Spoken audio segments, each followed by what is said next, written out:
I have dealt with some manipulators in my life, dude. And one of the funniest things is trying to get them to just admit when they're manipulating. Yeah. They won't do it. They can't. They're incapable of saying, I did the thing. Like, well, this happened. That's why a partnership is important. That's why you will never convince me that anything other than a monogamous heterosexual relationship is the ultimate best environment for children statistically and practically. I also don't think you should give kids cocaine, for example. Hypocrisy.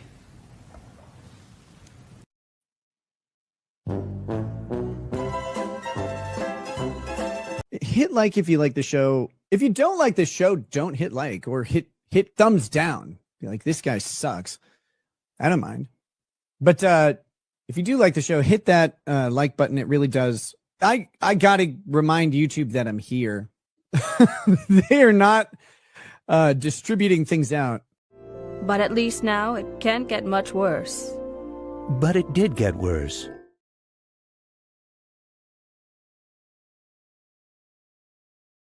I'm totally muted. What's up, guys? Welcome to the show. It's a bit of a dark one today. I don't usually do this, but this has got a bit of a content warning on it. This is, I'm going to try and make some light jokes. You know, I'm going to try and keep it entertaining, but this is actually quite dark. And some people may be disturbed by what you're about to hear.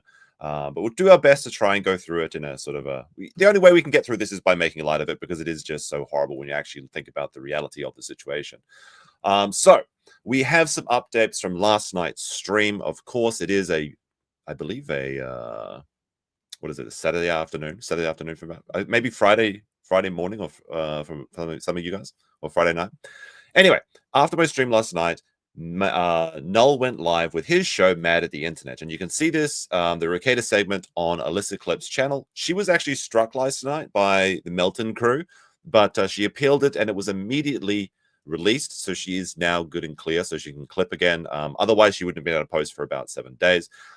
Basically some stuff came down the pipeline, and what happened is about 2 weeks ago, I believe it was 2 weeks, the timeline might be a bit fuzzy, Null posted out on Twitter that he was looking for someone to go to Minnesota to drop something off or pick something up, basically. And people were confused what this is. Is he going to get the body cam? Is he going to go drop like some summons or something like that, or like starting a lawsuit?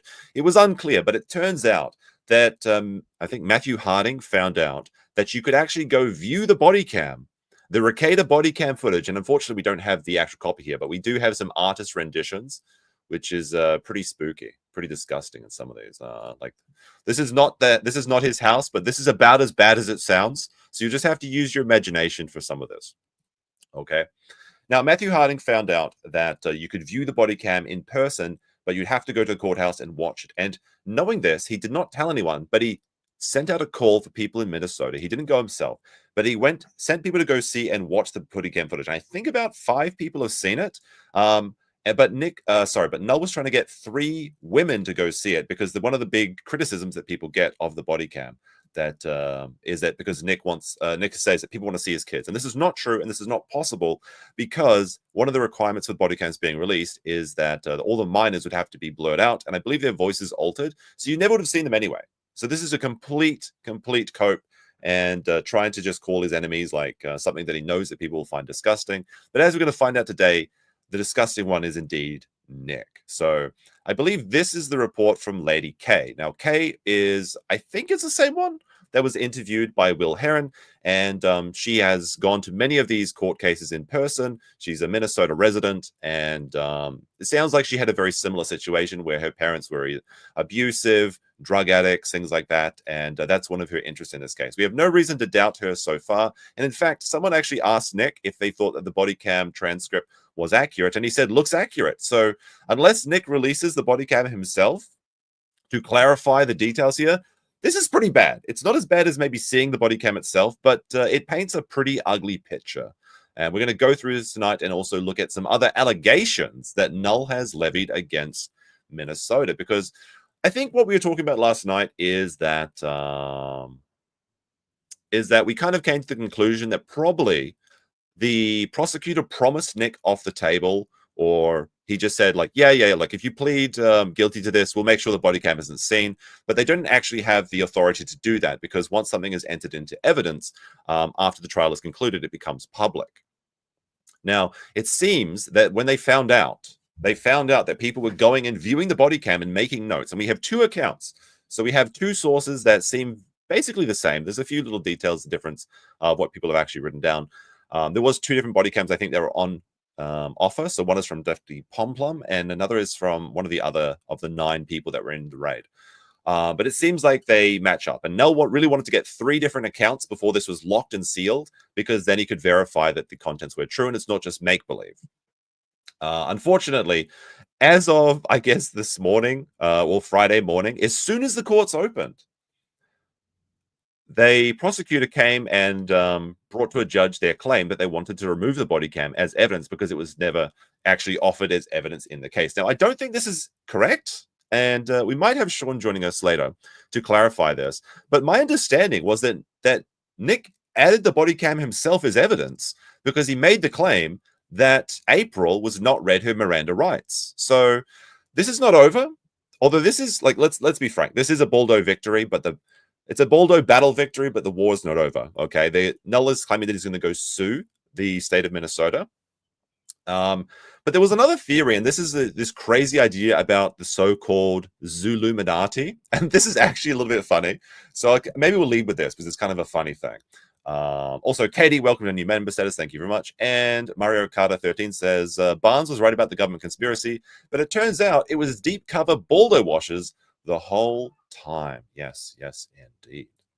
All right, let's have a look. So this is, of course, this is from a 1 hour and 40-minute stream last night. I'm just going to watch the Zuluminati part, but there's actually another thing I want to see later on. All right, let's see what Null has to say.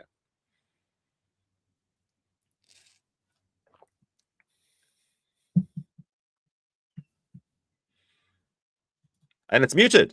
So I realized it was muted. Okay, don't worry, guys. Ooh. And supposedly the zoo is like an incredibly how likely are the grandparents involved in the degeneracy? There's a meme that the grandparents donate a lot of money to Rekieta's like to a zoo, and supposedly the zoo is like an incredibly important nexus of like public-private enterprise in Kandiyohi County. So they call it like the Zuluminati or something. I can't speak on the existence or non-existence of aforementioned Zuluminati. But now, Nick has absolutely confirmed that he has gone to these zoo parties. Now, is the Zuluminati real? You have to tell me. I don't know. It's just kind of a funny thing to mention, I guess. But Nick has absolutely gone to these very wealthy fundraise galas at this zoo. And my belief is that he's been using family money to do charitable donations where he's actually buying art as a tax write-off. Now, of course, this is my theory. It's just a Coke theory, whatever you want to call it. But like Nick has alleged that I think some of his paintings are like $50,000-$60,000, which is outrageous because they look like trash. Well, actually, because some of them are kind of okay. I like this rendition that people made, which is an edit of it, but the 3 threads of fate, it's pretty good. Wait, where is my overlay? I kind of missed it for a second. This one. This is the combination of the 3 paintings behind him. This is pretty good. I like that. Although that is an edit. But these zoo fundraisers are absolutely true. And it is absolutely true that Nick is using his generational wealth to go to these parties and maybe get some influence within the community. But it is possible, I suppose, that the grandparents are using their Zuluminati connections to to get some stuff done. Let's see. Okay, I was able to pull it up. Why is the government covering? All right, so that's that part. Now they do talk about why the government might be covering it up. Like I said, I think the Zuluminati theory is pretty interesting, but I think the more likely situation is that the prosecutor promised that if the guilty plea came out, he would make it disappear, but it wasn't ever put in writing. Now, will the suit for the body cam actually come up? We're going to have to wait and see. But speaking of people waiting, it's Sean. How's it going, Sean? It's going great. How you doing tonight? Pretty good, pretty good. Have you seen the transcript of this body cam walkthrough today? I've seen it, yes. What do you any thoughts? It's a bit dark. Yeah, it is. It's putting it nicely. Mhm. But I have seen. Actually, I'm hearing myself twice. So. We have some artistic I don't know. conditions. Hold on. Are you sharing your screen audio or something?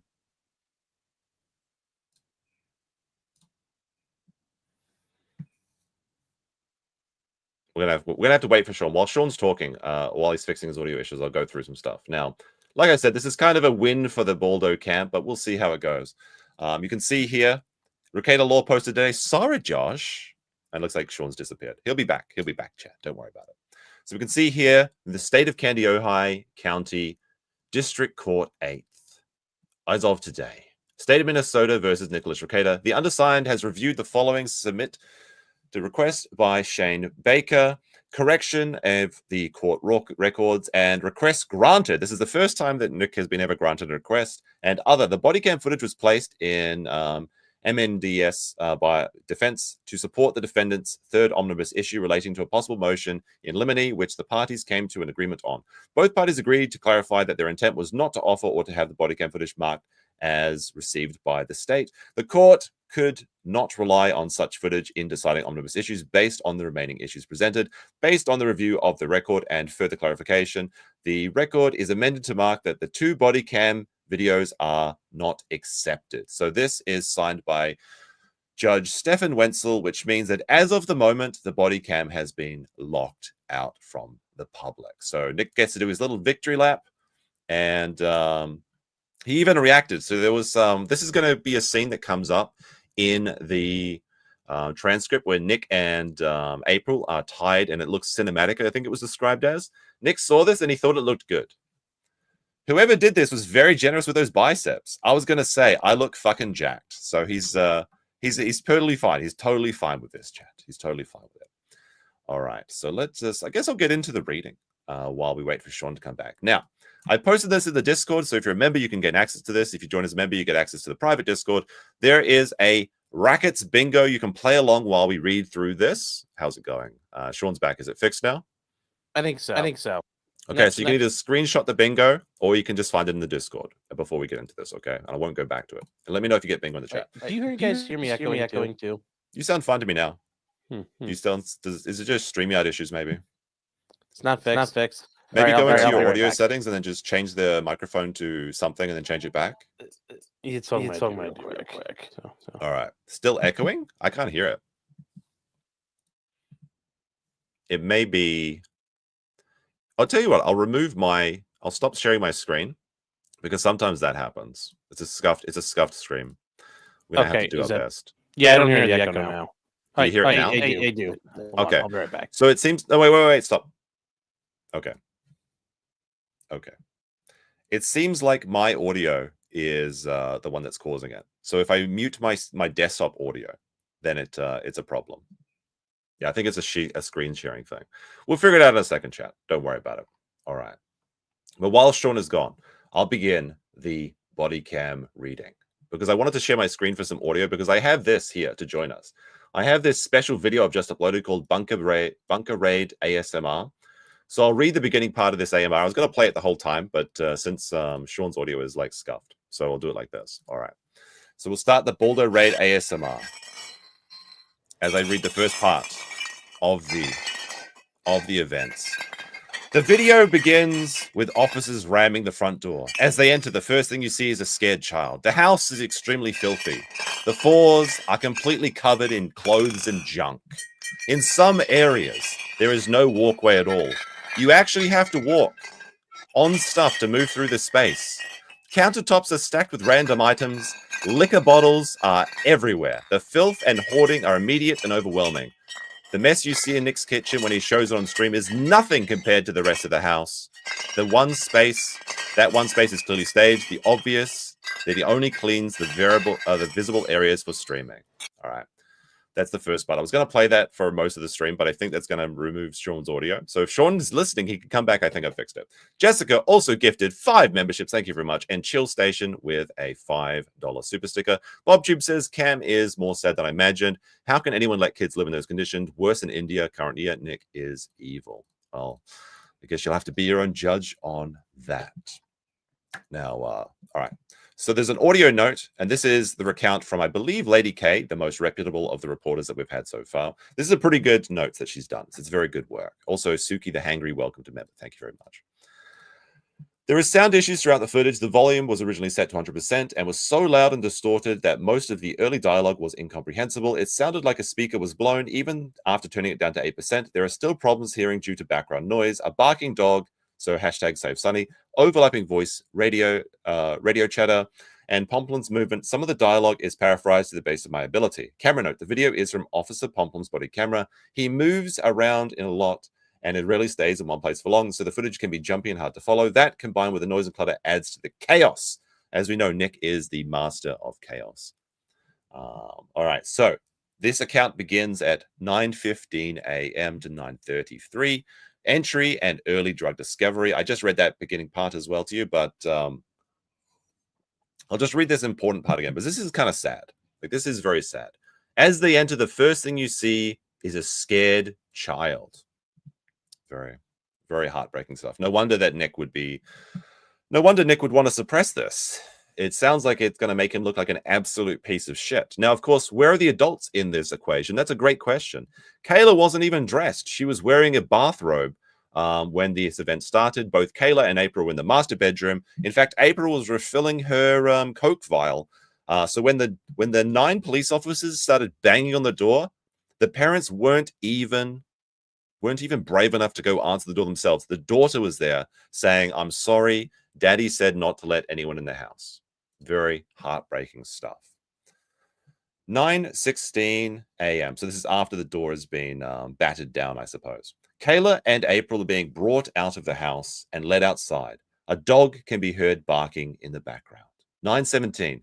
Officer calls to a child who is downstairs. Kids are being removed from the house while the search begins. One of the officers goes downstairs to retrieve the youngest child. She comes up holding the officer's hand. All right, it should be fixed now, Sean. I think the audio was actually on my side, but it's a StreamYard issue. It's a StreamYard issue because when I'm showing my local audio, it should be working now. All right, everyone good? The one thing Nick needed, there was no sandwich square. I was very disappointed on the bingo sheet. Yeah, that is a bit sad. Now, before I get back into this, do you have any theories about the body cam being removed from the actual evidence list? Because didn't Nick submit the evidence as himself to prove that April was not read her Miranda rights? I mean, there's that, and there's in one of the motions that his attorney filed, they cite it. And, as when you file a motion, it's part of the record. And anything you attach to that motion is now part of the record. And things you're going to have to refer to and are now become part of it. I'd argue those are in the record now. So I don't see how they can say that's not part of it. Now, there may have been some issue about what was actually at that hearing they were talking about. They cite the transcript for. And sure, it sounds like, Nick's attorney is a buffoon. Once again, Nick says his attorney sucked. He's repeatedly said his attorney has sucked. But they're clearly, the body cams were referenced as an exhibit in one of the motions that was filed. In the Frank's motion itself, I think exactly. So it should be there. It should be available. And, it should be fair game. So this getting sealed like this, I think there's a problem. I think there's a public policy issue that, let's say presuming all this is right. It's there now. And the public has a right and access to the court records. And, okay, well, it happened. It shouldn't have been there. Sorry, it's there. This happens all the time in court cases where personal, private information gets filed and it's not under seal. It still gets out there, and you can't remove it or you can't do anything about it. And then you could try to get it sealed from there, but if the public saw it in time, too bad. This is I don't think there's a conspiracy of Nick's parents bribed the prosecutor or So you don't believe you're not a subscriber to the what is it, the Zuluminati? Yeah, no, and the idea that Nick says there's a conspiracy, we're like, okay, that's retarded, but now there's another conspiracy. This one's not any more legitimate, and I don't think Nick's dad came by and said, "So, Mr. Prosecutor, can I entice you with some tasty Jamaican bulls? You know, the finest for only you and your missus." Or he said, "You know, we've been having this Kokor stay at our house. She's all yours. Just hide the camera footage." No, I think I they'd don't think any be of that more likely to release the footage if he offered that. Well, I mean, Nick was maybe. practically giving away the KNUs for free to the state, right? Yeah, it's very interesting that really gets him. That gets him very upset, apparently. Yeah, it's like some people talk because I got blocked by Nick recently. Apparently, you were blocked by him over a year ago. So I'm joining this elusive elite team. Someone actually asked me, "How do you get blocked by Nick?" I'm not been blocked yet. And like, if you ever mention the toe dipping the toe into his wife, then he basically blocks you immediately. He blocked me preemptively. I didn't say anything to him, and he immediately like. I ended up finding it. I'm like, oh, I guess I'm blocked. Hold on, there's a really good one. So your audio will echo for a second, maybe, but it'll only be 10 seconds. But I got to play this because it's just so good. We showed it last night, but it's so funny. All right, let's see where it is. Turn on the audio again. Nick, I have a friend who doesn't believe me that you didn't cheat on your wife. Can you please explain to them how it wasn't cheating? No. That's just it. I thought this was so cool. There we go. The audio might have echoed, but it should be good now. I thought it was so cool. Do you notice here, like the little detail? He's got the Star Trek cup, best dad in the universe. Is that what it says on there? He's hidden the text is on the other side. You can't see it in this clip, but it actually says best dad in the universe, which is pretty. Well, I mean, the universe is a pretty big place, so I guess if you're the best dad out of every possible. Yeah. So do you have any predictions about where this court case is going to go? Like, Null has said that he's willing to sue. I think Harding and some other lawyers are working pro bono on this. Yeah. It does seem like it may turn. I'm going to get involved too, where I can. Oh, so, really? Yeah. Any hints? Are you keeping it close to your chest right now? What's that? Yeah, no, but I could say I'll be trying to get involved or figure out what I can do here. But I would like to think the idea, the transparency, in the court system, and that, hey, Nick, Well, Nick has made a claim that the police officers have stolen from him. He said, he said cocaine bullet went missing and grams of coke were not entered into evidence. That sounds like some corruption. Well, there's cocaine that was missing. We need to see. The game of telephone, because he said they're all lies, but they're true. And all these lies that were told, and his house was spick and span, and the police kicked in the door and flashbanged his kids, and April and Kayla are sitting there playing Snow White, unironically. This is just true though, because Nick couldn't even go drive his daughter to school without taking coke with him. That's why he left the coke in the car alone with her. He took it so it wouldn't be in the house. He took the poison out of the home.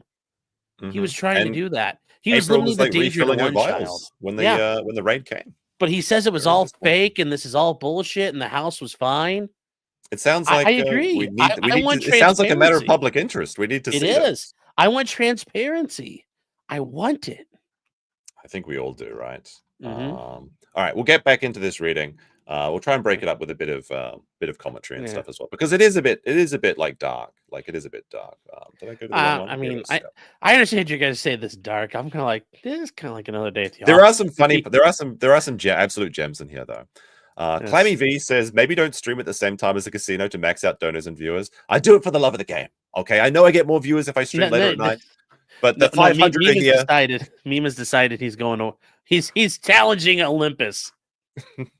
No, I've got stuff to do tonight, and this is like this is a Balldo victory suppressing this footage.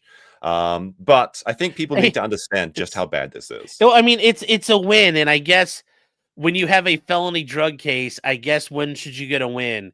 In post-conviction relief regarding the admission of evidence in your case. Not during your suppression motions or your Frank's motions, but you should win 2 months afterwards. That's when a real hero wins. Exactly. I mean, joke's on you, A-Logs. I didn't totally die and lose all of my freedoms only for 5 years. I mean, okay, are you winning, son? Yeah. Yeah, it's pretty bad. I won't. Well, after I had to plead, but I won't. It's like Johan says, Meme, would you eat dino nuggies over at Nick's house? I would not eat anything at Nick's house. Neither would I. I get very hungry. The real question is, would you eat a can of SpaghettiOs cooked by Steel Toe? No. No. And that's the thing. Everybody, I wouldn't trust any of it. Yeah. Scarebro says Nick keeps saying probable cause like he's practicing a Harry Potter spell. Oh, that's remember he's the legal tour de force, and he had it all down. Chat, for some reason the magic spells didn't work. I think the judge's magic was better. Towards the end of the stream, I might tell you guys a bit more of a story about a Harry Potter story about a girl that lived under the stairs. But we'll see about that later. Diamonds and Henna says for 10, Sean has big hands. Is this true? Do you have big hands? I mean, I like to think they're big. Biggest hands ever. Clyde the dog. Clyde, good boy there. He says gifted 5 memberships. Clyde's letting his flag fly with the 88 there. So. BobTube says null posted motion. Notice motion to intervene. Oh, interesting. Yes. Spicy. Is this new? I think so, but it's some stuff I was aware of that was going to happen today. All right. I saw a good question in chat. Ask Sean why the prosecutor moved so quickly to steal the footage if there wasn't any external pressure involved. I think that they're just, if they feel like the record wasn't correct and they want to make sure the record's correct. I don't know. The way I understand it, Null had sought out an advisory opinion from an organization, a governmental organization at the state level. Yeah, because the sheriff refused to release the footage until there was pressure from the law firm on the ground. And I think this is a little bit of the sheriff came knocking on the prosecutor's door, probably, him and Nick both crying, like, help us. They both wanted help for different reasons. And I'm sure the sheriff doesn't want to get told what to do. And I'm sure that everybody in his county thinks he's a heckin' wholesome Republican guy, and no, he is a politician, and politicians are not being told what to do. Wait, sheriffs are politicians? Wait, excuse me? Yeah, sheriff. Is that how it works in America? Yeah, really. Being sheriff is an elected position. Huh. That's interesting. Yeah. That might actually make me, even though you don't give any credence to the Zoom Illuminati theory, maybe it's making me think about it now. But we'll have to wonder about it, I suppose. So it's one of those Minnesota mysteries that remains unsolved. But yeah, I'm pretty much everywhere a sheriff is elected, and I'm sure elected officials don't like being told what to do because they're an elected official. They're God, more or less, and they don't like being told what to do. So he said to the prosecutor, fix this, and the prosecutor is the prosecutor's office is the law firm for the county government. Now, if something really bad happens and it's complex, they can't handle it. They'll find a law firm to help them. But generally speaking, they handle a lot of the legal issues for the county government on a basic level. Mm-hmm. So like I said a bit earlier, and maybe while you were working on your audio things, I had a kind of a theory that the prosecutor offered Nick that the footage would never be seen if he pled guilty, but it was not added. It was like an under the table sort of thing, or maybe they just mentioned it, or they didn't have the power to do so. No. I can't imagine that because they had him dead to rights. It was going to be the easiest trial in the world. Interesting. So Clyde could have prosecuted him. Maybe it may be just that like you said, the sheriff doesn't want to do any work. I think they said it would be an estimated 50 hours to edit out, because they have to edit out there was 9 body cams, so I guess 2 are on record. But they would have to edit out the minors' appearances and voices, I think, as well. So it's like Nick has been saying that anyone that wants to see this just want to see Nick's kids. This is frankly just impossible. Even if it was released by some other party that has the full unredacted copy like April, I would not show it unless I went and edited out myself, because I've done that in every stream that I've done. I've edited out the names. I know. I'd send it to Patrick Melton. I'd let him show it unedited. Oh my! And Nick will be like, "That's great. That's great, Daddy Patty." Oh my goodness! Show it more. So, did you see that Keanu Seethe session where Nick is right there talking about how dare anyone share revenge pornography, and then Melton's like, "Yeah, I shared out the link. It's different. I didn't share the nudes. I just shared the link to the nudes." Yeah, and then he also mentioned that he wrote a song about children doing it. Once again, it just turned into the whole idea of, yes, okay, Aaron is bad. Let's get back to Nick. But Aaron bad. Okay, thank you. What about? And the whole time it's like we're talking about Aaron's like, no, this is about Nick. Oh dear. Anyway, let me see where we're. Clyde the dog says, Sean, You would never let our house get like Nick's, would you? You would never lock me in the bathroom for days. That is like this. Actually, Sonny's makes an Absolutely appearance not. in this I never would. transcript. They're locked in the bathroom. It's disgusting. Yeah. So hashtag save Sonny or SS for short in the chat. Skebra says, "How else can Sean hold that mouth-watering Dagwood with your big hands? I suppose." Yes. Let me see. Chef Clyde with a 2 says, "Who's this imposter? I'm the real Clyde." See, that's the Clyde I know. Well, that's it. That's Clyde. He's got his little chef's hat on. He's so that cute. is very adorable. That is very adorable.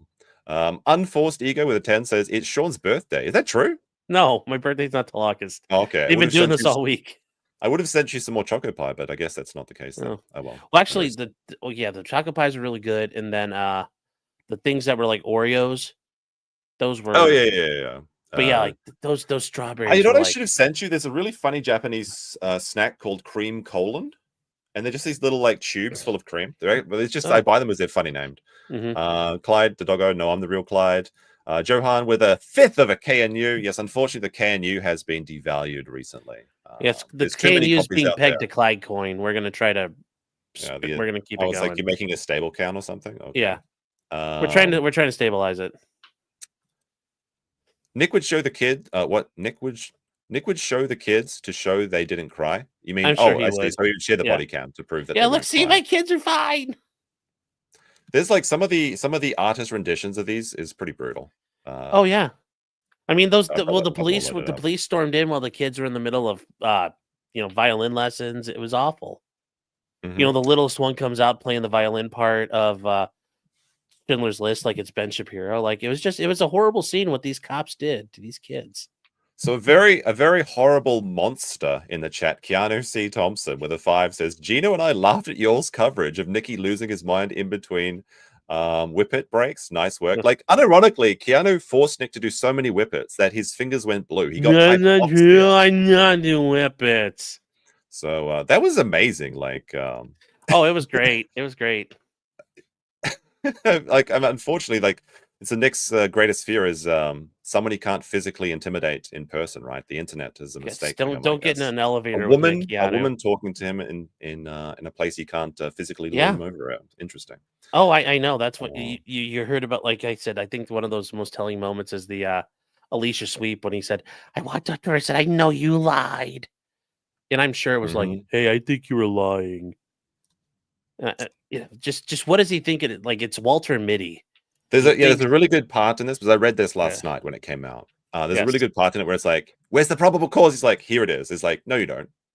Yeah, it's like complete denial of reality. Well, no, it's even better. It's like, you know how this works. It's like, but does he really know how this works? I mean, that's the thing. They're felting him live. It's like we have to see this. Okay, at least release the good parts. Like Nick, just release the good parts. Like we got to convince Nick that he epically owned the court, and so he edits it to just show his interactions with the police and not his house, because I'm sure that's like meeting him halfway or whatever. We got to see him talking to the police. It must be so good. Seeker with 10 says, "So correct me if I'm wrong. The court retroactively said the body cam is not evidence, or at least a motion was filed and approved. Since the body cam is no longer evidence, it cannot be released." That is the case. That's currently where we are. Yeah. Now, whether or not that's correct is a separate issue. Yeah, the argument is whether or not it was admitted to evidence. And I would argue that it is, because it was used by Nick just to say that April was not given her Miranda rights. But it sounds like that Josh Moon is going to take this all the way to the Minnesota Supreme Court if he has to. So a lawsuit is actually on the way. So at least we got some other content for Breaking Balldo Season 2. Aram with a 20,000 IDR says, "Inquiry for Sean to sing another Cocktails." I've got that on tape, but you can sing it now if you want. Not good right now. I don't have the. Yeah, we could sing Darkling Cuck while we'll do karaoke night as a members only thing. And last one before we get back into the documents. Clint Beastwood with a 5 says, "Aside from the fact that we'll likely never get to see the footage ourselves, when they aren't busy adding their opinions, the reports are nearly identical." Well, yes, Noel was trying to get 3 independent copies. He got like 1.5 basically. Yes, and these people don't know each other. And Nick himself said that this was accurate. So well, I'm sure he's gonna be like, "I was just joking. You didn't understand." All just funny jokes. It's just like what is it? Rapping a vibrator? Rapping with a vibrator? Yeah. All right, so we'll get back into the documents. I'll read along. Let me know if you want me Yeah. to stop for anything. No, let's go. All right, let's see. So we'll go back to 9:16. So the Kayla and April are brought out of the house and led outside. A dog can be heard barking in the background. Officer calls to a child who is downstairs. The kids are being removed from the house. While the search begins, one of the officers goes downstairs to retrieve the youngest child. She comes up holding the officer's hand. And since we don't have the body cam, this is all we have to show.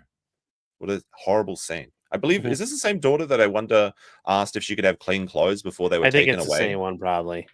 It's like, Nick has to know that this is what people can't see, because if that actually comes up, even if it's blurred, it's absolutely devastating for the idea that he's not an abusive and negligent father.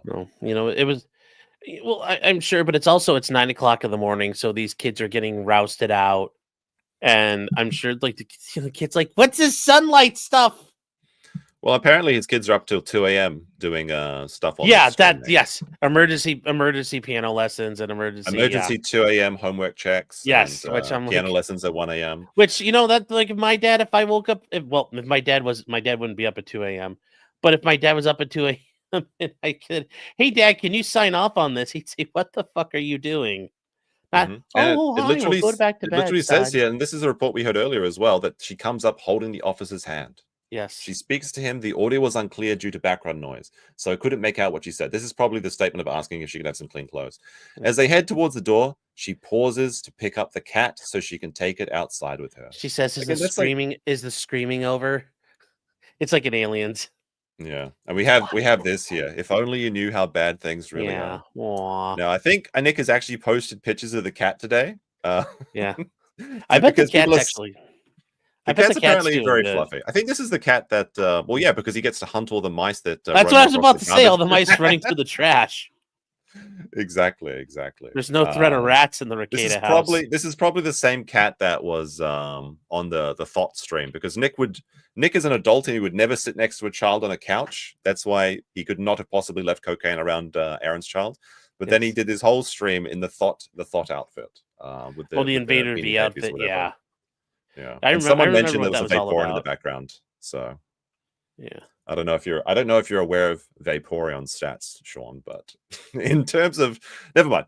Isn't that one of the epic pulls right now in Pokemon? I don't know. Oh, okay. I don't know. I watched.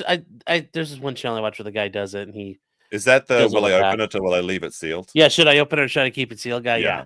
Okay. I don't care about Pokemon cards, but those are addictive videos. I've seen them too. All right, let's continue. Let's see. So she picks up the cat to take it outside with her. The search continues. A nitrous tank is visible in the house. The kids just like balloons, guys. What are you so worried about? They have balloon parties all the time.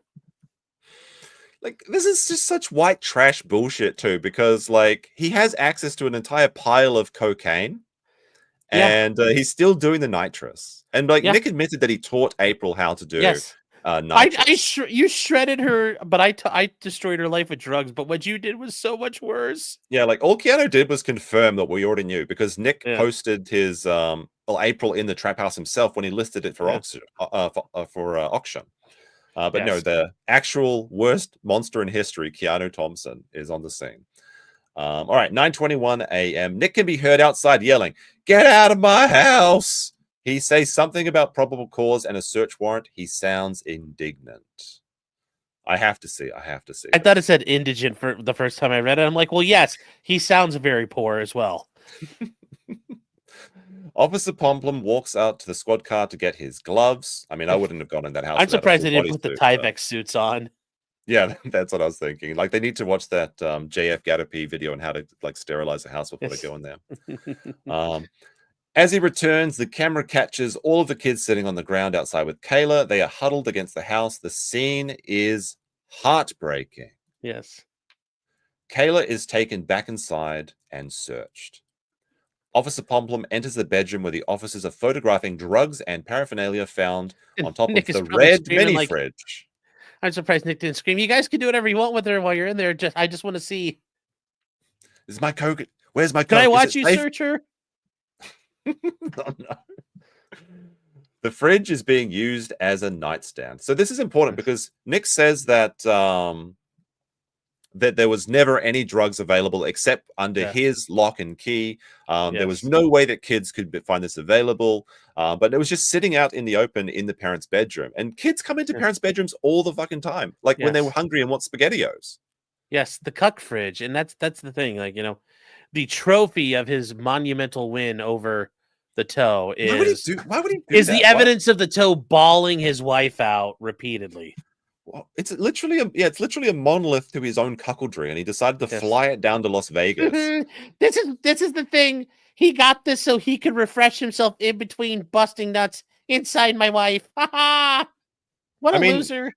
Aaron's really a nice guy when you think about it, because he saw that Nick was getting so tired with his little girl arms carrying the snack tray that he decided to make the snack depot inside the house. Yes, it's really quite thoughtful of him. Yes, he's the degenerate with the heart of gold. Always thinking about everybody. 9:28 a.m. They begin photographing evidence inside Nick's streaming room. The room is far smaller than expected, and the condition is much worse than anything seen on stream. There are bottles of alcohol everywhere.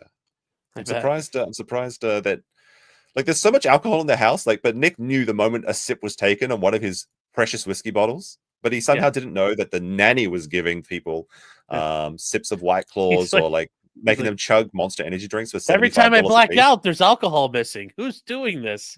Oh my goodness. The entire space is buried under hoarded junk, electronics, collectibles, and random gear.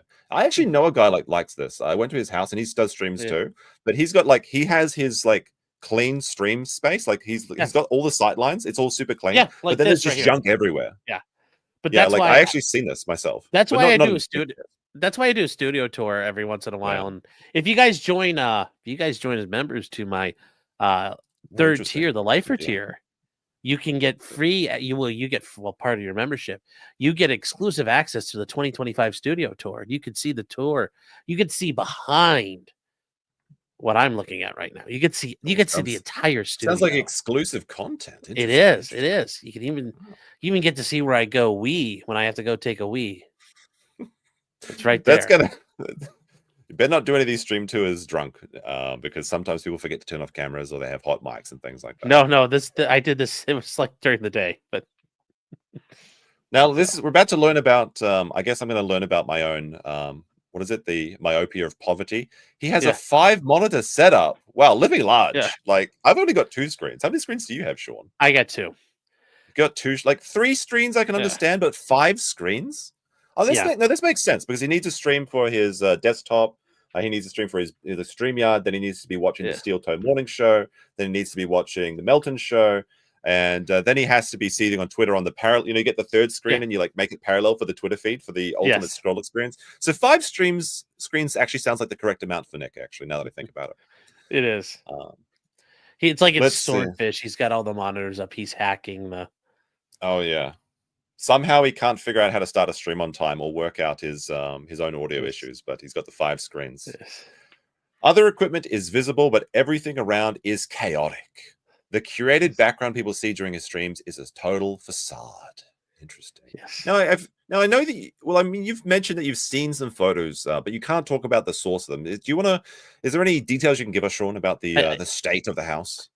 It only shows. It shows. The one thing that's really bad, it just shows the laundry situation, because the laundry situation, the laundry room is part of or into the bedroom area. And it there's a bunker of clothes just there.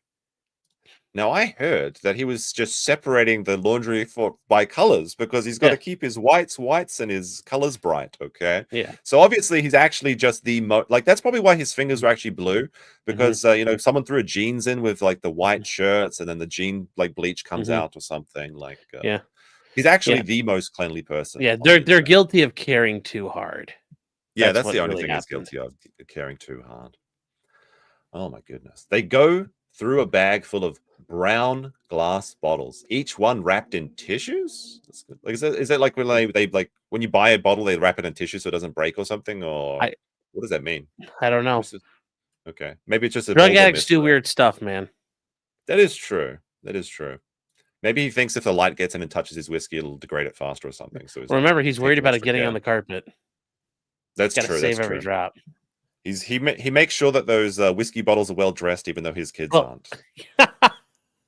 I actually was thinking, on The Simpsons, you know, they show that they do the thing where the guys. What's that? I know everything about The Simpsons. I know. So you know that one part where the guy's like trying to like get his finger inside the shot glass to get the last little drip of it out. That's what the way Nick is acting. Can't spill a precious drop. Hold on a second. You mean like this? Claims that she forgot she was carrying that bottle of delicious bourbon, brownest of the brown liquors. So tempting. What's that? You want me to drink you, but I'm in the middle of a trial. Excuse me.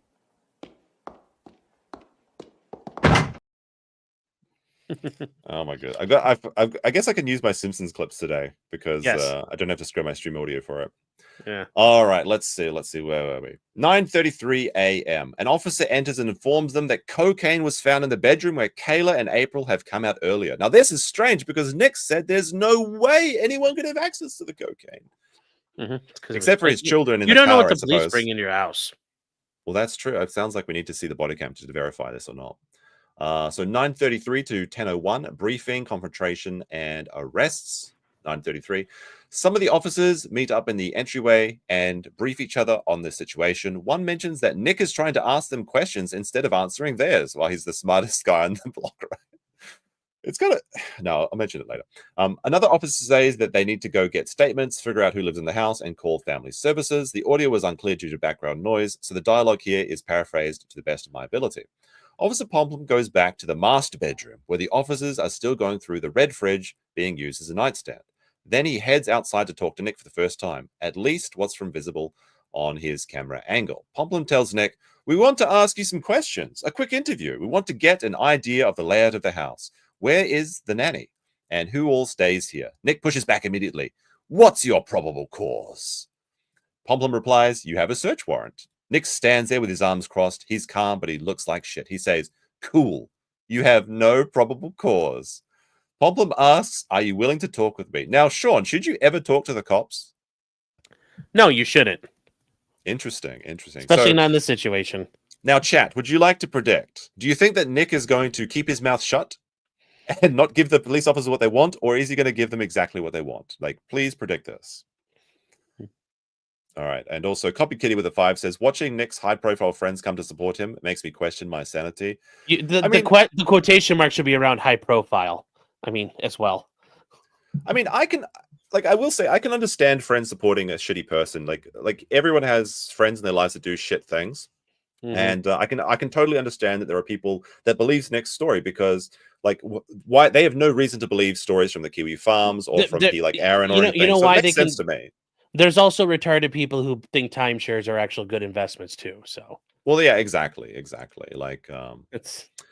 And a lot of people will stay with people through thick and thin, just because they want to be there when they're ready to actually make amends and try and repair their life, sort of thing. So, like, no, that makes sense to me. But the people that are saying that Nick did anything wrong and that this is all just like, the government just was ruining his buzz or whatever, he was just partying. Like, the government like saved his fucking life, if anything.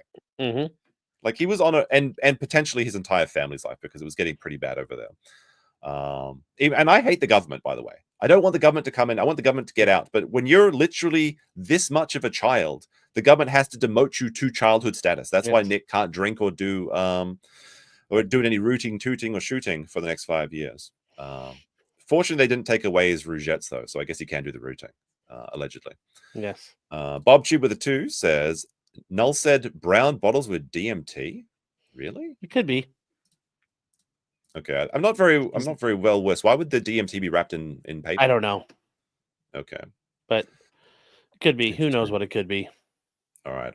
Let's see. So Pomplum asks, "Are you willing to talk with me?" Sure. Then he immediately adds, "You still have no probable cause." Pomplum says, "I'm not discussing that. You've been given the search warrant. You know how this works." But he doesn't. Clearly, he overestimated Nick's intelligence. He heard he was a lawyer, but he didn't realize that he was non-practicing. Anyway, Nick again says something about probable cause. Nick has read his Miranda rights. They begin questioning him about the children and other adults in the home. Pomplum confirms Kayla is his wife and then asks about the other woman. Nick gives April's name and says she's a friend. And this is actually contradicted by Kayla's statements, if I remember correctly, because Kayla said that she was the nanny. He says she does not reside there. Well, that turned out to be false. Pomplum then tells him she came out of the bedroom. Okay, so she came out of the bedroom. Pomplum says, when I have people over, they don't go in my bedroom. Well, that sounds like nerd talk to me. Well, that's sounds like Nick's Pomplum isn't answer getting here. it. Nick snaps, I don't give a shit about what you do. Pomplum stays calm. Yeah. I'm just asking I'm just asking questions, buddy. Yeah. Nick says, you're not. You're making statements. Nick starts struggling into handcuffs. I'll shove you in a locker right now. He's trying to debate bro the cop. He's like, actually, that's whataboutism. Like, what about your bedroom? I don't give a shit. Yeah, actually, this is an ad hominem logical fallacy, officer. It's actually you who's the loser. So I win. Clearly. You must let me go.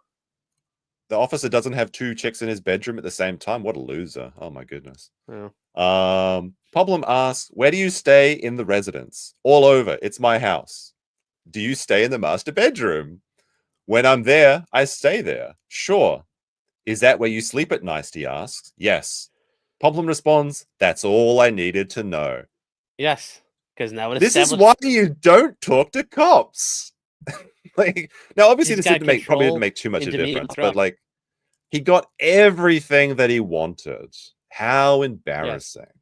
Yes. I showed him. Oh my god. I'm sure Nick thought that as he's sitting in the back of the police car. Silly policeman. This surprises me because I didn't realize that Nick sleeps at all, because he seems to be up until 5 a.m. watching Melton's show and seething on Twitter. So this is actually news to me that he sleeps. Yes. Trucker Rob with a 5 says, Sean. How's it going, Sean? How you doing, Rob? Our favorite sandwich merchant. Let me see. Mm-hmm.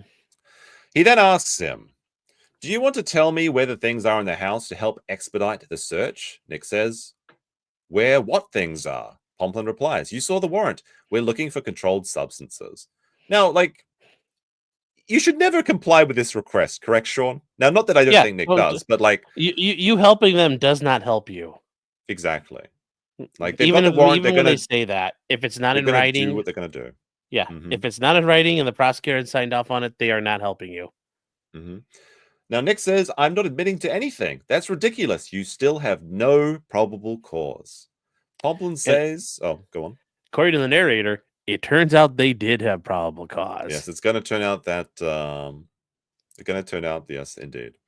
You still have no probable cause. Pomplum says, we're going to be searching the house. We're going to be contacting family services. Nick says, why? Well, why would they do that? Pomplum says, because we've already found cocaine in the house. Wah, wah. Yeah. Oh, no. This is the moment that Nick realized that he's I want to see this look on his face. I want to see the stare from Nick as his, Nick he vapor locks. It's at this moment he realized he fucked up. Like, because Nick said on one of the other streams that he went on that he was trying to send telepathic messages to April to flush the drugs. Yeah. But how would they do that? They can't put the safe in the toilet. So I guess they would have to have some sort of access to the safe to be able to do that. Yeah. But he's found out that his partners in crime were not smart enough to destroy the evidence, and they've got him. Yeah. They've got him. Nick just stares at the officer. Pomplum adds, we're not here on a whim. Nick says, yes, you are. Yes, you are. Well, actually, says, I don't think is he handcuffed at this point, or is he doing I don't think, not yet. Not yet. He's you are. Yes, you are. Oh my goodness. Thank God there wasn't a female cop there. He'd be screaming at her. There is a female cop actually, and she's got a gun drawn. Yeah. So I'll be making the merch memes later. But like Nick said that the cops were nice enough to put their guns down when the kids are around, so that's good for them. It sounds like the thing is like Nick tried to say that these people were going around his house laughing at him and talking about how envious they were of his house and things like that. But it sounds like they did a really professional job and they were just doing the shit they do. I'm sure they were laughing like, oh my God, this guy is so rich and he's living like a trailer trash scumbag. Well, but Nick like changed the statistics in his county. He accounts for like 20% of all of the arrests or the childs being seized from his demographic, I believe. Like it's the largest cocaine, the largest drug bust in county history. I mean, going back to the found going back to the founding of Minnesota. Oh dear, oh dear. So Nick says, "We're not here." Oh, sorry. Pomplum adds, "You're not here on a whim." Nick says, "Yes, you are." Pomplum says, "No, we're not." Nick says, "Yes." Yes, I are. No, you're not. Yes, I am. No, you're not. I know you are, but what am I? I think he actually pulled that move on Keanu too. This is his special move. Yeah. But it's you. It is you. I'm looking for drugs in your house. Oh, Officer Pomplin. Pomplin tells him, "We came here looking for controlled substances. We are only in the house about 10 minutes, and we already found something. Or we found some." Nick responds, "I don't know anything about that." Nick says something about family services and mentions the grandparents. Pomplin tells him, "That's most likely what will happen, but family services has to be involved. We'll put them with a family member if we can." That's nice. That's nice of the cops to do that. It sounds like they're really looking out for him. It's really fascinating that Nick says that everybody's against him. It's a government conspiracy. It's a YouTube conspiracy. But the reality is that everyone was very professional. They gave him a lot better than he could have gotten. It seems like they're sweeping for him. And like, even when he's talking about being shadow banned and that nobody's watching his channel anymore, like YouTube's literally featuring his podcast, because I have screenshots of when it was featured to myself. Yeah. So it's just this entire thing. Help, I'm being oppressed, when actually he's been given everything in life and he's squandered it. Now, that doesn't mean that he can't come back from it, of course. Like, a redemption story is always possible. It's just not very likely based on his behavior. All right, let's see. Nick and April are both handcuffed in the driveway, facing each other. It's almost cinematic, and we have a rendition of this. Although, there we go. Yeah, we have to see this body cam. We have to see this. And he's actually wearing the Jamaican T-shirt as in the notes. We have to see this. This is an absolute Kino festival. We have to it'll be a tragedy if this work of art is not as the piles of trash are blowing around in the wind. They the rats are scurrying around. What? Yeah, they actually say that there's piles of trash on his deck outside and in the house. Like I said, it sounds like it was a Haitian refugee camp. Well, he needed his parents to come and teach him how to clean up. Like, he couldn't do it himself. Yeah. The children's services worker is like, "Do you know how to clean a countertop?" "I don't understand." "When you make sure there's no cocaine in the house." What's cocaine? Mario Carter 13 says, "It's probable cause free, bish." I need to work on my Ralph impression. Like, PPP has the best Ralph impression, and it's like it's probable. I don't know why I can't do it. It's so good when he does it though. Yes. Good stuff. I love the casino. It's good.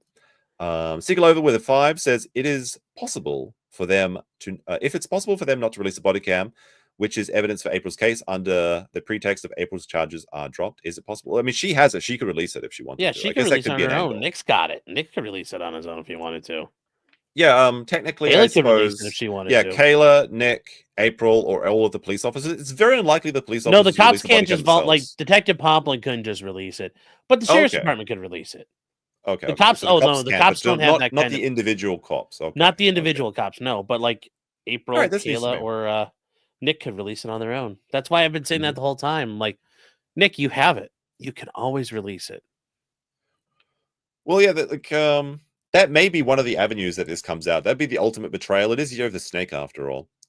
Is if April saw that Nick was just using her as a fuck toy, basically, and then never planned to leave his wife, then maybe, hell hath no fury like a woman scorned. So maybe she'll. But it's like the acronym says, can't understand normal thinking. So that's why the word exists. I've never. Oh, okay. I just got that one. Good one. That's a good one. I don't know if she's gonna figure it out.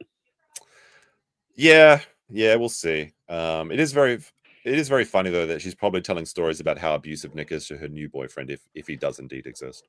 Yeah. Stabby McStabwood says, "MC, you ever check out the meme magic I tagged you in on Discord? Sean got a chuckle from it, and Aaron should have gifted our wife that one. What is this referring to? I forget. Tag me again. Maybe we'll see it later. But we've got to get through these. Let me see. Let's see. Okay. So Nick and April are both handcuffed in the driveway, facing each other. It's almost cinematic. April is looking at him with a pouty face and puppy dog eyes. She is wearing black cutoff shorts and a black long sleeve crop top. Now, I believe in the other account, this is described as a very slutty shirt. So you can see the two women are like You can see, like, I think this is Kay's report. It's like very professional. It sounds like what Nick was wearing too: booty shorts and a tank top. Yeah, let me see. They're both dressed like that. Let me see if I can find this. April, like in the other account, Yes. April is wearing a really slutty top. I do not try and call out fellow women, hello there, fellow women, for how they dress, but it really is inappropriate to wear around kids and a married couple, regardless of any other factor. So we'll take a look at the extra details from this later after we get through the next account. But I assume it's just like one of those big, like deep V-necks that like shows the titties or whatever. Oh, yeah. Yeah. Let me see. As Nick is being walked to the squad car, he tells the officer, "I hope you catch gonorrhea and die." He's seething. It's so gay. Oh my goodness. It's so gay. Do people die from gonorrhea these days? Isn't it a very I curable, don't know. Like I think it's curable, but I notice he says something like that where it's like it's not a threat because he said, "If I hope you die." Although if he really said, "I'm going to kill all of you," I'm sure they'd laugh at him anyway. Yeah, he's being added to the death note as we speak. Yeah. I wish I could play that on YouTube Live, but the audio gets copyright struck. Oh, it does. It's a good edit, though, I think. Bummer. Yeah, it's the banger of a song though from Death Note. Good anime. I mean, I'm sure Nick will know about that. Actually, wait. I believe there's an anime. Isn't there like an anime photo in these accounts somewhere? I think maybe it's in the second record. Like Nick has like an signed anime picture with like a kiss on it or something. Oh yeah, yes. So I think that's in the second report. So you got that to look forward to. I hope you get gonorrhea and die. Before putting him in the vehicle, they stop to photograph the sores on his arms. He has a lot of them. Nick asks, "Are you going to arrest my wife too?" The problem should have responded, "Which one?" That would have been funnier. He tells them, "Yes, but we're going to have her stay here and stay with the kids until family services and the grandparents get here." Nick is visibly seething. Oh, I'm sure he was like tarred, like, oh, I'm sure. And his heat allergy was on full tilt. I'm sure it was so bad. Like he had to get an EpiPen for the heat allergy. I'm sure it was so bad. All right. Pomplum says, "I'll come and talk to you when we're done and at the jail." The audio was unclear due to background noise, so I couldn't make out Nick's response. I can assume it was just seething and a lot of expletives that were deleted and probably smacked his head on the inside of the police car window since he couldn't punch himself. Yeah, he's blowing out the microphone with like he was doing when he was seething at Keanu. Yeah. Pomplin then walks away from Nick and over to April. He introduces himself and explains what's going to happen, tells her she's going to jail, and asks if she has any questions and whether she's been Mirandized. Now that's interesting because Nick says that this did not happen. She wasn't. Yeah. I know. April says no, but you mean Nick lied? Oh no, Nick has never told a lie. He promised on his stream that he would never lie to you. Let me hold on a second. I'm going to do the midstream like reminder. Hey, come on, chat. If we can get over 400 likes, the stream gets shared out. We get over 1,000 viewers. The 500 of you double up. Like, come on now, just hit that like. It helps us out, and more people can hear about Nick seething. And you know that he's watching all the clips and he's reading the Kiwi Farms because he's addicted to it. He can't stop. Did you see this? Did you see this? I'm watching this right now. Almost certainly he is. In between yelling at his kids for, the emergency piano recitals. Yeah. Like Nick actually shared a screenshot of, I believe it was April's DMs, but he shared it from his phone and he's using YouTube Premium. So he's literally watching the Melton Show while he's looking up DMs to share, and he couldn't stop watching the Melton Show for 1 second to share DMs. He's addicted. He's terminally online, like literally. Like people call me terminally online, and that's true. But Nick just can't leave. Like that's probably the hardest part. Like not the drug detox when he was in the tank, but it was the internet detox. All right, let's continue. So April says no, but I want to ask. ... Pomplin interrupts to confirm she has been read her Miranda rights. She has. Interesting. He begins asking her questions. Pomplin, how long have you been here? April says, not that long, maybe a month. I'm trying to find my own place. Well, she did find one. The second house. Yes. Oh, the trap house. With all she can do is hunt deer and drink water, the dirty well water. She's on that rabbit starvation diet, keeping it it's thin, Little like House Nick's on the Prairie. Like real talk, like what is it with Nick and and like he has manorexia. He is anorexic. I think that like when he was a child, like some fat girl was like his first love, and she like broke his heart or something, and that's why he's constantly seething and he has these body issues. But it's very strange. Like He's got body issues of a teenage girl. Well, I mean, he is a teenage girl. That's why he lost to talking to Keanu, because she's an adult woman and she has more experience in cat fights, and that's exactly what the Seethe session was. JB, new member, thank you very much, and also Donna T says, "Suffer, Nick. Oh my God, late but here. Suffer."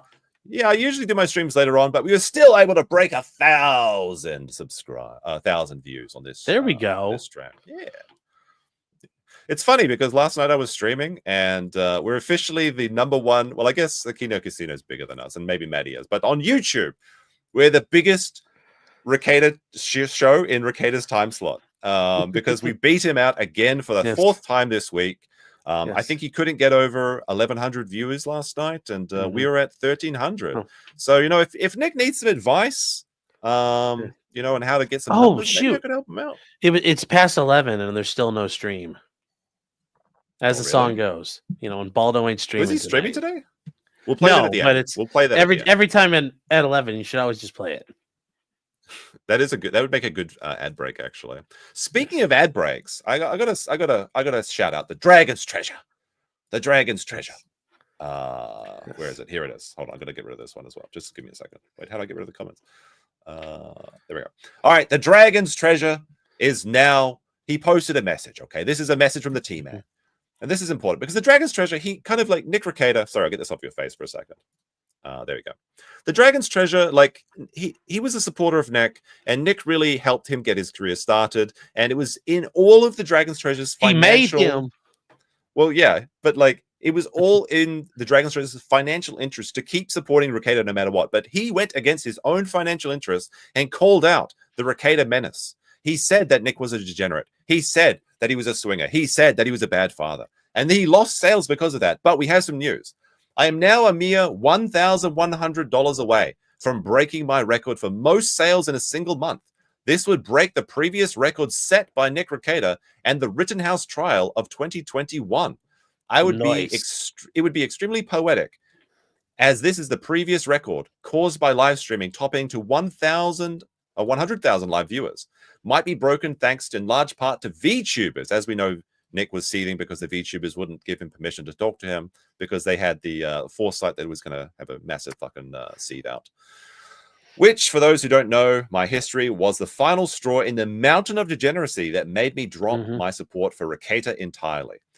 Can I do this over the next 2 days? I certainly think so. The irony of how Nick is spiraling down while I'm spiraling up needs to have that punctuation mark of his record being beaten, thanks in large part to VTubers. Help make this happen, chat. Tea, coffee, soaps, even donate if you want to make this a reality. Look, there's some Chad in chat who has $1,000. There's some Chinese person or some British person that spends $1,000 on tea. You may as well go spend it at thedragonstreasure.com.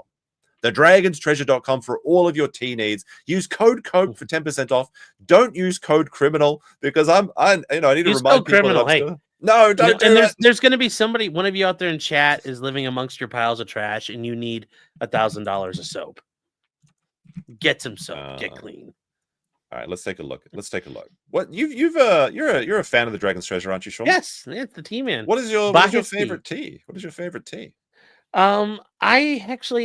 He had the fire and ice tea. I don't know if he still got that one up, but he had that for a while. I think that one may have been sold out. Okay. I want to try this pirate rum tea. Look at this. He's got Anime Girls pirate rum. It's 1,200 yen, tax included. Let's see. It's type, white tea flavor, description, yo ho ho, and a teacup of rum. If you like us to buy better writers to avoid that last sentence, then pick up some of our coarse aroma yet fine tasting pirate rum today. If you do, you're allowed to swear however you wish. Ingredients: white tea, rum flavors, coconut flavors, and key lime. Caffeine content low. Looks delicious, actually. So go to thedragonstreasure.com, use code COPE. DWatt says, bad look, Josh. Sean will be Sean.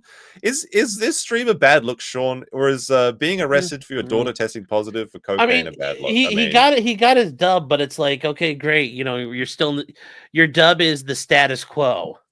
there is no change to your situation. So yay, I mean, you preserved the disaster from getting even worse for now. oh, Really? Oh dear. All right, back to the document. Back to the documents. So where were we? So remember, dragonsritual.com. Help. Like, Yes. there's some chat in chat that has $1,000 to drop on T right now. Yes. Just make it happen today. Okay. She talks about staying in the sunroom a lot. Yes. All right. So maybe not long. I've been here for a month. Have you been living here? Yep. I stay in the sunroom a lot. This I don't believe. I've known for the family for quite a while. Yes, indeed, she has. You came out of the bedroom with Kayla, right? Yes. You were hanging out in there? Yes. What were you doing in there? Kayla was sleeping and I was changing clothes. Bomblin tells her that they're executing a narcotics search warrant. April shakes her head no, as if she's confused. I don't believe it. How could this happen? Yes. In disbelief or pretending not to understand. Well. You were changing clothes in there? Yes. You keep stuff in there? Yes. At that point, the officer walks up holding 2 pairs of shoes. He puts one pair down on the ground. April looks at them and says, those aren't mine. She doesn't want her toes in the stinky Kayla shoes, apparently. Yes. They can share a lot of things, but not their shoes. Yeah. That's too far. Anyway, the officer apologizes. I'm sure that sorry. they're like, oh no, we have to use our own separate toothbrushes. It's like, really? Is that a problem? You can't use the same toothbrush? I was actually going to say that. Like, that's, yeah, it's a silly argument. The officer apologizes and says, sorry, there's a lot of shoes. Oh, April looks at the other pair still in his hand and says, those are mine. You know what he probably did is he probably picked up those stripper shoes just in case, and then the Uggs, and he's like, it's one of these, right? And she goes, yep, those are mine. He places them on the ground. I don't know. There you go. They're slip-on sandals with straps. April tries to put them on while handcuffed as they continue to ask her questions. Sounds like she's good with her feet. Maybe that's why she's a toe woman.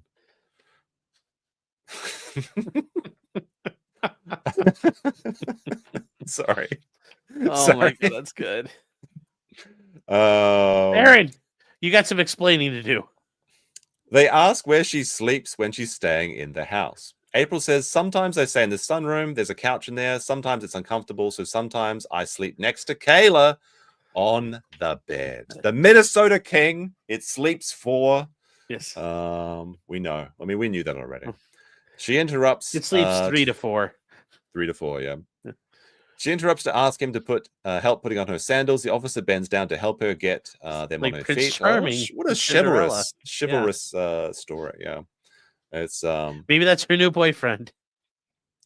I was gonna say Snow White, but it's no. It's it's not the glass slipper. It's the ice slipper, I guess. Does that work? The glass slipper. It's like a crack pipe. Yeah. When he finishes, the audio becomes harder to understand. The audio was unclear due to background noise. The dialogue here is paraphrased to the best of my abilities. One of the officers says something about the controlled substance search warrant and adds, I'll let you think about that. April shakes her head, no again, clearly confused or overwhelmed. They tell her she's being charged with a 5th-degree felony controlled substance offense. April reacts, oh my God. Record scratch. Face.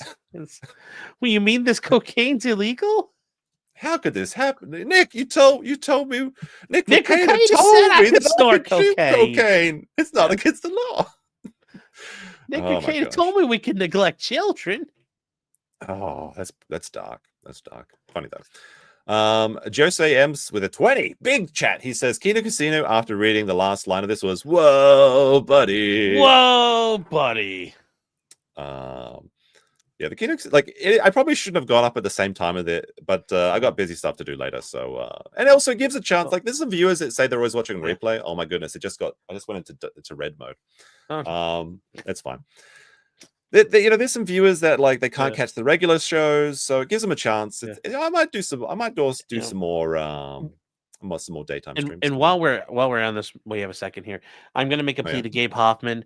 Please use your Mossad contacts to go steal the body cam footage from the Candy, Ohio County Sheriff's Office. I don't know if you have to send in the hackers for it or whoever you have to, Gabe, but I know you have the resources. I know you can do it.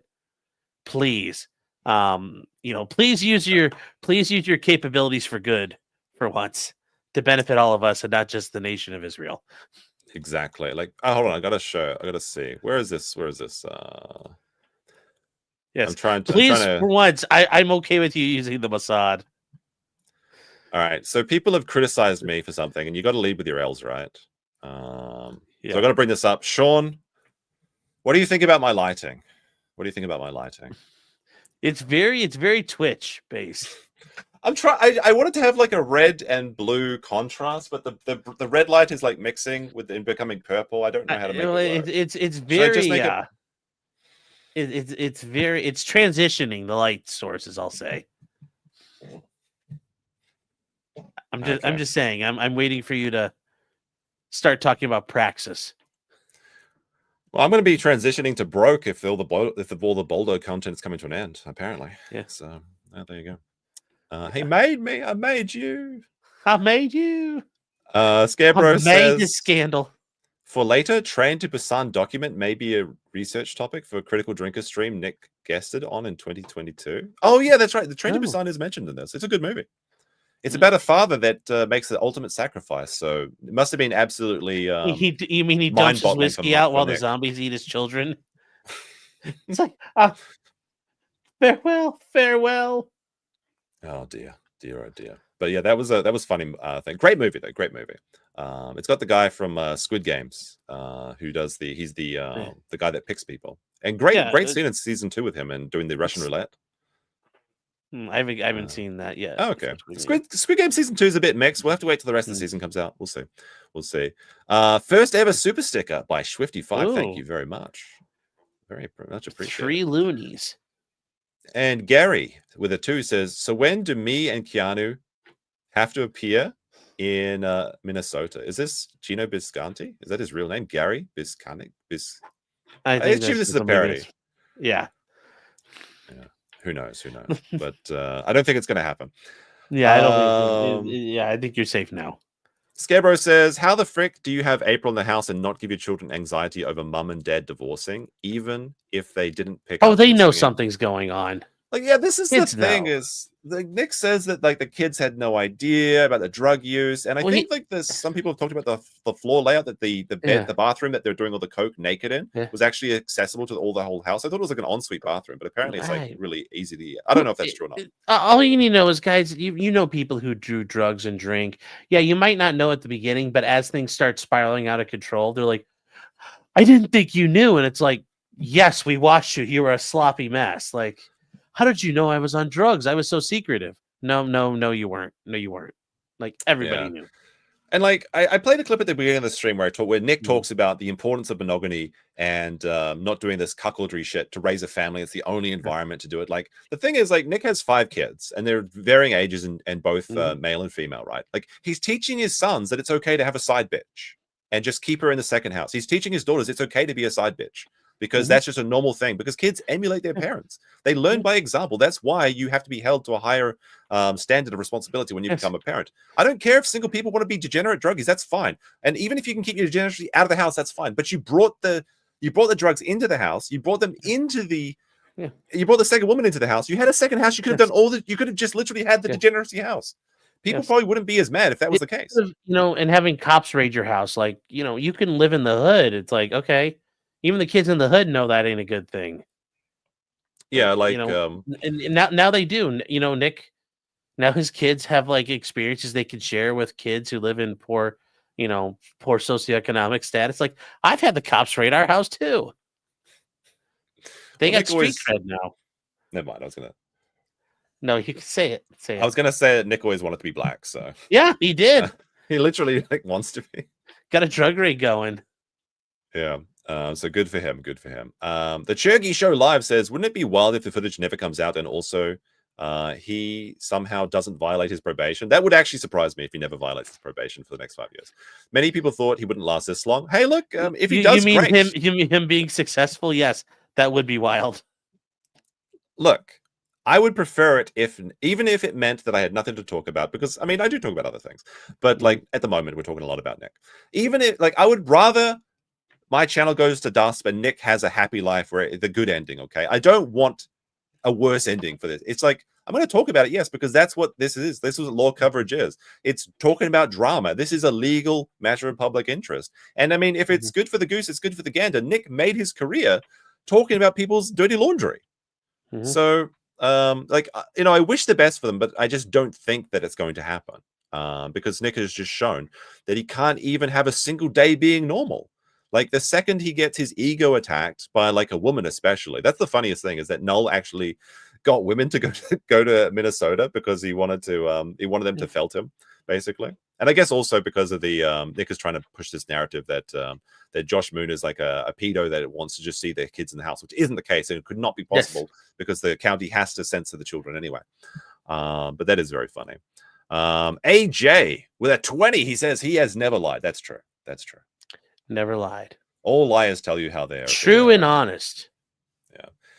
And AG Biochemist says Nick is more black than Drexel. Well, there you go. There you go. He does. Nick does have 5 kids and two wives. So let's move on. Let's go back to the thing. All right. So April reacts. Oh my God. The officer says, "We'll go from there. Any questions for me?" April responds, "No. I wouldn't know what to ask. Like I said," she pauses. This is scary. I mean, scary. It is. It's seriously serious. She tells her. He tells her, "We'll meet up later and try to make this more clear for you." Then places her in the squad car. So this is at 9:47. Kayla refuses to speak. Evidence logging and first safe opened. Female cop holding a big gun. Probably a rifle. Female cop, gun drawn. Doggo don't die. No, but we know Sonny's okay, thank God. Well, actually, we don't know about now. Sonny could be. We don't know. But I feel bad for that dog. I really do. Hold on, I need to reload my chat. I've been using like shit Firefox or whatever. So why are you using Firefox? I don't know. It's just habit at this point. What do you use? I use Google. Chrome? Doesn't that gobble up your RAM or something? It works for me. Like, do I look like I understand any of that shit? It just works. Everyone keeps telling me to use Brave, but I thought that Brave was being discontinued or something. Chrome is bad. Hold on, we gotta. What's the goal? Oh, the goal is for Sunny Team 6 to go in back for the cat. Oh, we gotta meet the goal, chat. We have to go back. Hit the rescue. The safe in the bathroom is giving me the zoomies. Oh no. Poor Clyde. Clyde, no. Let me see. So female cop, gun drawn, says Kayla refuses to speak without her attorney present. Kayla and the kids are still sitting on the ground against the house behind the cop. Kayla is sitting with her head on her oldest daughter's shoulder. So what Kayla's getting consoled by the child? Shouldn't it be the other way around? Yes. It's like, oh, help me, biggest daughter. I'm feeling sad today. And the daughters, I don't think are that old. Like, they're not the oldest by far. What is going on here? It's a heartbreaking scene. As Officer Pom-Pom is walking away. Yes, it sounds pretty pathetic. It is, right? As Officer Pom-Pom walks away, I hear the female cop saying, "I'm going to try and get her some clothes." Brutal. Fucking brutal. The cop's trying to walk through the house for clothes like Indiana Jones in the temple. Like, where are the booby traps? I'm going to go and try find some good clothes. Good luck. Yeah. It's like this clean. No. Everywhere. No. Oh my God. It's like depressing. The spears come shooting out of the ground. Piles of unclothed. You know, Nick tried to cope and say that the reason that his clothes weren't washed is because of the Koreans. Because he's got a dinky little Korean washing machine or something. Yeah. Like, curse you, Samsung, you rats. What do you mean? Oh my, does anyone work in this fucking house? I don't know. And you've lived in this, you've had how many children for how long now? And you're like, well, we still use just the washboard. Oh my God. We never upgraded. Maybe this is the washing machine budget got spent on cocaine every month. Maybe they're just a victim of circumstances and it was laundry day tomorrow. And we're just like, it's just so unfortunate. Oh my God. That was it. It's like The Simpsons when Bart and Lisa show up at school with the lice. The nanny is grandpa gone, was so there. Yeah. Kayla doesn't have a job. What does she do in the house except for watch Star Trek? That's a job, man. She's a the Federation. Continuity errors. The Federation is falling apart. We need to get her to the what is it? The wormhole outside of Dieppe speed. The what is it? The Gem Hadara coming through or something? I don't know. I haven't seen. I don't know. I don't know any of that stuff. Who's your favorite captain, Sean? Since you're a nerd, I Captain Picard, because I only know the other shows. Like I know of them, I've never really watched them. Who do you think Kayla's favorite captain is? A lot of people are saying Cisco in the chat. chat. The black guy. Yeah. Wait, he's just because he's a cap. What do you mean? Like, what do you call a black captain? A captain, Sean? Like, what are you talking about? The black guy. I mean, Cisco is actually really base. Actually, like, I bet she likes Worf. Yeah, maybe he's What's got that action? ridged head. Yeah. Ribbed for her pleasure. Yeah. Exactly. Anyway. So it's a heartbreaking scene. As Officer Pomplum walks away, I hear a cop saying, I'm trying to go get her some clothes. It's unclear who she's referring to. As Officer Pomplum walks through the disgusting house, you can hear him let out a huge sigh as he looks at everything. Yeah. Hold on. I think I got one of the things. Here we go. This is them. They're just like, fuck my life. They're like, what the fuck is this? Yeah. I know. He's like doing the Chris Chan stress size, like, fuck. Oh my god. Oh my god. Tupac? I think you mean T'Pol. Who's that? T'Pol is like one of the Vulcans. They made all the Vulcans black in the later eras of Star Trek or something. Really? Yeah. At least in like so instead of this, they do like what, like Britney, like they throw up like a king sign instead. So black Vulcans, that's great. Well, it's like what is it? Live long and prosper, or you're like die young your neck. Die young and get the bag. Yeah. Damn it, Sean. Sorry. We got. I mean, it's a tragedy to what we're reading. So we have to come try from the Wu-Tang sector. Yeah. Oh my goodness. The Vulcan nerve pinch. The back of the head. This is the bottle to the back of the head. Well, it's just the. Oh dear. All right. So he puts on some gloves. As he gets to the bathroom, he asks, "Are we still going through things in here?" Yes. I had a hard time understanding all of the audio as the dog is barking loudly in the background. He's probably crying for food. Poor Sonny. Yeah. He's Sonny. Like, please pet me. You look like nice people. You don't scream at me. Did you hear the story that Nick said he like slipped on a dog toy and that's how he got his black eye? Oh yeah. And then have you heard the new details? Like after his Coke stream, the one before the arrest, he went up to do a line of Coke, and but he did a line of ketamine. Yeah. And then he just fell on the floor and he started appreciating the carpet for like 5 hours. Well, that sounds like a lot of fun. Really, wow. That was sounds the like same a cool, night. cool I thought it was a different night. Oh, the black eye. Yeah, it happened on a different. No. The appreciating the carpet. Oh, okay. Maybe. I mean, maybe Nick doesn't. Nick probably doesn't even know. Who knows? I'm sure he happened at some point. It sounds like a really fun evening to just like collapse, not be able to move your muscles, shitting yourself, and ketamine fucks you up so bad. Yeah, that's what ketamine requires doctor supervision to do. Yeah, I watched a video. It's like one of those like those cartoon animated ones. Like ketamine is the worst drug ever. It's actually really horrifying. To go. I was gonna do it as some filler content at some point, but not today. Bob Tube says that Nick's favorite captain is Morgan. That's funny. That's a good one. Yeah. Charlie with a 5 says our commuter wife and Nicholas shouldn't be able to live this shame down. If there's justice in this life, Rekieta goes to prison and gets depth tested. I don't think. How is that a punishment if he's gonna be like, oh boy, it's like death by snoo. For him, I think like if Nick like Runkle, did you see Runkle's tweet? No, it wasn't necessarily about Nick, but he just said like if you're tired, he basically said, and I'm paraphrasing here, he said, if you're tired of people talking about you on the internet, just be boring and basically don't be retarded, and people won't have anything to talk about. Nick responded to that saying like, "Whoops, whoopsie," which is true. Like if Nick just does his law show, like he can go either way. He can be a drama channel if he wants. Yeah, that's true. He can be a drama channel and talk about Kurt for hours and days, all day, every day if he wants to, or he can be live. He can't do the both though, or at least he can't advertise the Karen Reed trial and then disappear for hours at a time, where there's just a chair reacting. He's pulling the Hassan special, while he then comes back and then watches Kurt's cooking videos. Well, for Hassan another actually fucking makes hour. money, so. Oh, that's true. I mean, he is one of those. He is a very rich socialist. Anyway, let's get back to this. So let's see. The officer goes back to his car to get something. He drinks some Mountain Dew. You know who he should have been drinking, Sean? Should have been drinking some Dragon's Treasure tea. Some delicious tea from the Dragon's Treasure. That's right. He's in Code Cope or Code Criminal, I guess. He then goes and gets gets some snuff. You mean Get like some he dip? does like some dip? That's disgusting.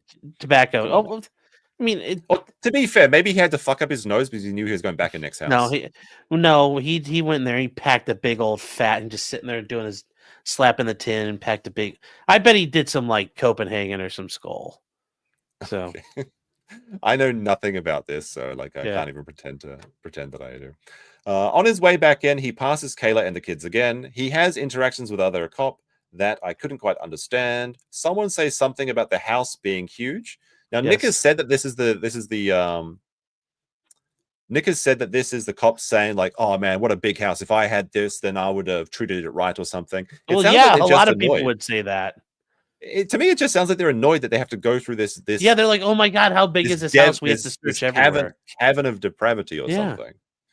They have to search the whole house. Yeah, but also they probably would treat the house proper if you gave it to them.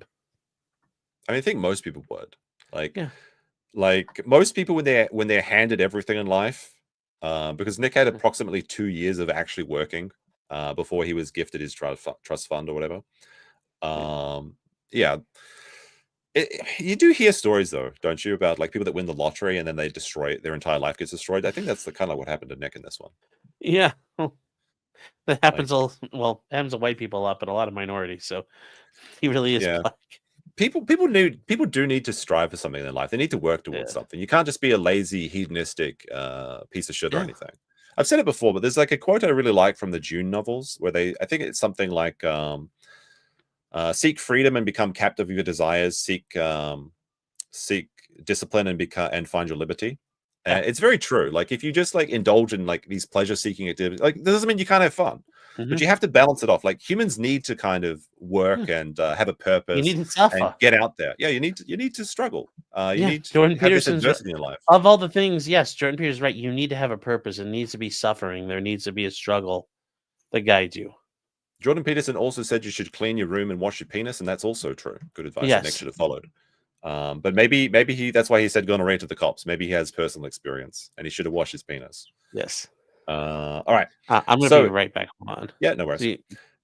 He heads back to his car again to look for something. Couldn't see what it was. On his way back to the other cop, the other cops are talking to the kids, obviously trying to make them comfortable. So they're obviously sad and distressed.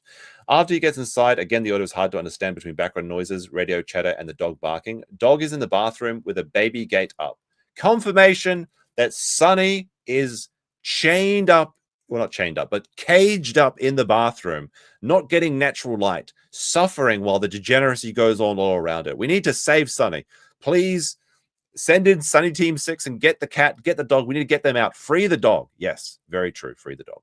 You can hear a conversation about guns, firearms, and finding 22 casings, and believe this is from Nick's art piece, which by that he means a knick-knack gag gift, the 22, that says it's basically like a flower pot with like bullets that look like flowers, and it says "Wanna bang." Very classy stuff.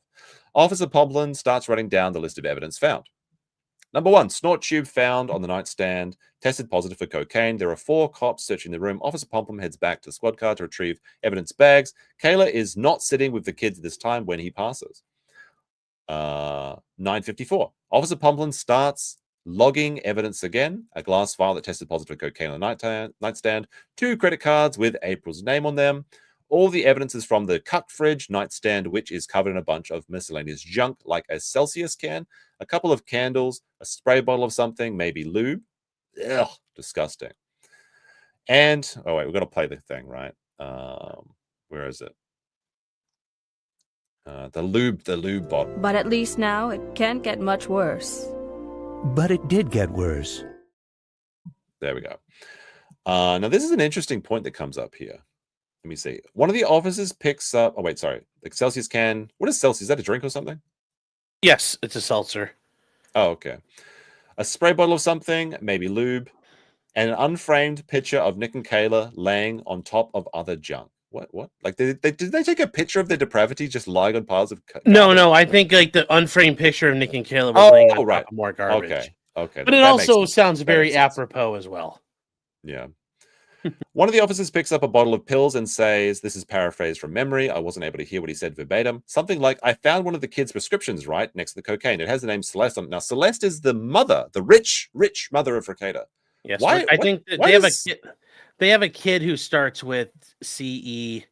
And then it's got one of those weird names because, Kayla's like, I'm that mom. It's like, yeah, great, settling your kids with that kind of stuff. But I think that's what it's meant to be more likely. But who knows? Who really knows at this point? It could easily be. So it could be either way. But it's why would they have a bottle of Celeste's medication in the nightstand? Unless they're like stealing her drugs or something. Like people have theorized about I doubt they're stealing it. I mean, we got Legal Mindset says, good morning, chat. How's it going? What up, Andrew? Mindset. Let us know if you want to join us in for the read through of the transcript. We're going through this. Let me see. The cops are mistaken. Celeste is Nick's mum. Is she giving him drugs or did he steal them? We don't know. This could be the daughter's drugs. Who knows? Yeah, we don't know. Not drugs, but I mean like prescription drugs. I mean, the sad thing is God knows anything's possible. I'm not surprised anyway. Mm-hmm. Let's see. They take a look at 2 casino playing cards. The casino always wins, I guess. With Nick and Kayla's those are names like when you go to the casino, you could sign up for like a rewards program, and they had signed up for it probably to get comped some like free shit when they went. So that's what they saw. All right. Andrew said he's putting on some. Well, you don't put on pants for streaming. Yeah. No streamer wears pants. What are you talking about? You're doing it wrong, Andrew. All right. Here we go. Send you the link. There you go. Also, hold on. All right. Alrighty. Gang's all here. Yeah, it's gonna be the boys are all here. Scarebro says the simple fact that someone gave Nick good advice means that Nick will do the opposite. Knock got a knock. It is funny, isn't it, that like everything Nick does kind of or says it's kind of the reverse of what happens. Like he wishes July like $1 million. He actually gets $1 million. He wished me 500 viewers. I'm up to like 1,200 viewers right now. Well, he hasn't done that to me. I guess I need that. I need Nick to wish me $1 million. He blocked me before wishing me $1 million. I need Nick to wish me a couple hundred viewers. I'll take that. Yeah, you had a pretty good stream this morning, though. I think it was over 1,000, right? You mean last night? My Thursday night show. Yeah, my Thursday night show was really good, but yeah. Hazchick also says $5 for team Sunny Team 6. We're gonna get our boys out. We're gonna bring them home. All right, so 2 casino playing cards with Nick and Kayla's names on them, and they take pictures of them. He turns to the other cop to see what they've found. 9:56 a.m. A cop pulls out a paper bag out of an armoire and starts taking all the stuff out of it. Apparently, Nick said this. Like he said that the cops commented on his big drawer of the BBC dildos. How many Baldos do you think are in there? Do you think they found the Vibraldo and they found it and it was like vibrating and they tried rapping with it or something? Maybe that's why Nick said that. It sounds like he said something about a meth pipe. Do you think they did like crack cocaine or meth or in the house, like Sean? Like I think it was. I don't know what they were doing with the glass, like that glass tray they had and all that. It sounds like they're probably trying to cook up crack. Because I will say, we're trying to freebase it. Either way, smoking it up gives you like this. Boom! It hits you like a ton of bricks, but it's even fast. The high dissipates so much faster too, but it's an intense high. Yeah, I've never done any drugs. I'm actually a bore. I mean, I drink a lot, but I've never done any drugs. Actually, I mostly didn't do drugs. They said they freebase. They really did freebase crack or coke. Jesus. Hey, what is freebasing? Well, I mean, basically, you're inhaling it. You're cooking it, and you're basically. It's pretty simple. It's not a whole lot to it. Okay. I mean, is there gonna? We can watch a video of it. Maybe we'll see. Maybe later. It's what Richard Pryor basically did, lit himself on fire. Ooh. All right, so the cop pulls out meth pipe, and the other cop asks if they're used. He says this one looks dirty. Oh wait, unless it's brown glass. Oh, so it's like yeah, Because it's it's like scorched. Yeah, I've seen that from like Breaking Bad and shit. Like I said, I never did any drugs as a kid or as an adult, mostly because all of my friends did them, and I was doing it just to be oppositionally defiant because they were like, "Nah, man, you got to do it." I'm like, "Nah, that sounds cringe." So I literally did it to make them seethe, but then it became like a way of life of not doing drugs. Kind of worked out for me, I suppose. Anyway, 9:57. You can hear a cop say something about a spent 22 shell casings on the floor. I believe that's the artwork, though, but we never know. Yeah. One of the other cops finds bags and bongs. They think they're unused. That's surprising. We know Taylor loves weed, but Nick says that he hates it. I believe that Nick actually has a prescription or a card for weed, so we can actually probably do that and be okay. Is that how it works in Minnesota? I don't know. I think Minnesota allows for medicinal weed. Yeah. I'm sure it allows recreational too. The dog is still barking incessantly. I'm sure the dog's like, please pet me, help me. Officer Pomplum says, we've got to do something about that dog. Oh no, don't send in the female cop. No, but Sonny was okay. Well, I mean, you could argue. That'd be the most attention that dog has gotten all since it's been alive. So, like, these AI pictures are actually just like they're so good. They're so good. Oh my gosh, it's just true. They've got they're coming in to getting the cat. Well, the daughter. They're so sad. Yeah. You got the sad female officer here, the police going through. They got Sonny in the bathroom there. It's so sad. Officer Pomplin documents in his report the big gun was found under the bed. Now, I thought this was illegal. He didn't have the probable cause to find the guns in the house. They think it's the constitutional issues, if I remember correctly, from Barnes. I mean, I do. You can disagree with it, but in the meantime, it's the fucking law. So I didn't know I couldn't I don't like the law. Okay, well, still don't do it and be a retard. Yeah, I mean, I think realistically, it's like from a morality issue, it's silly to be able to have alcohol and guns around each other, but not drugs and alcohol, guns and drugs around each other. But it is the law to law.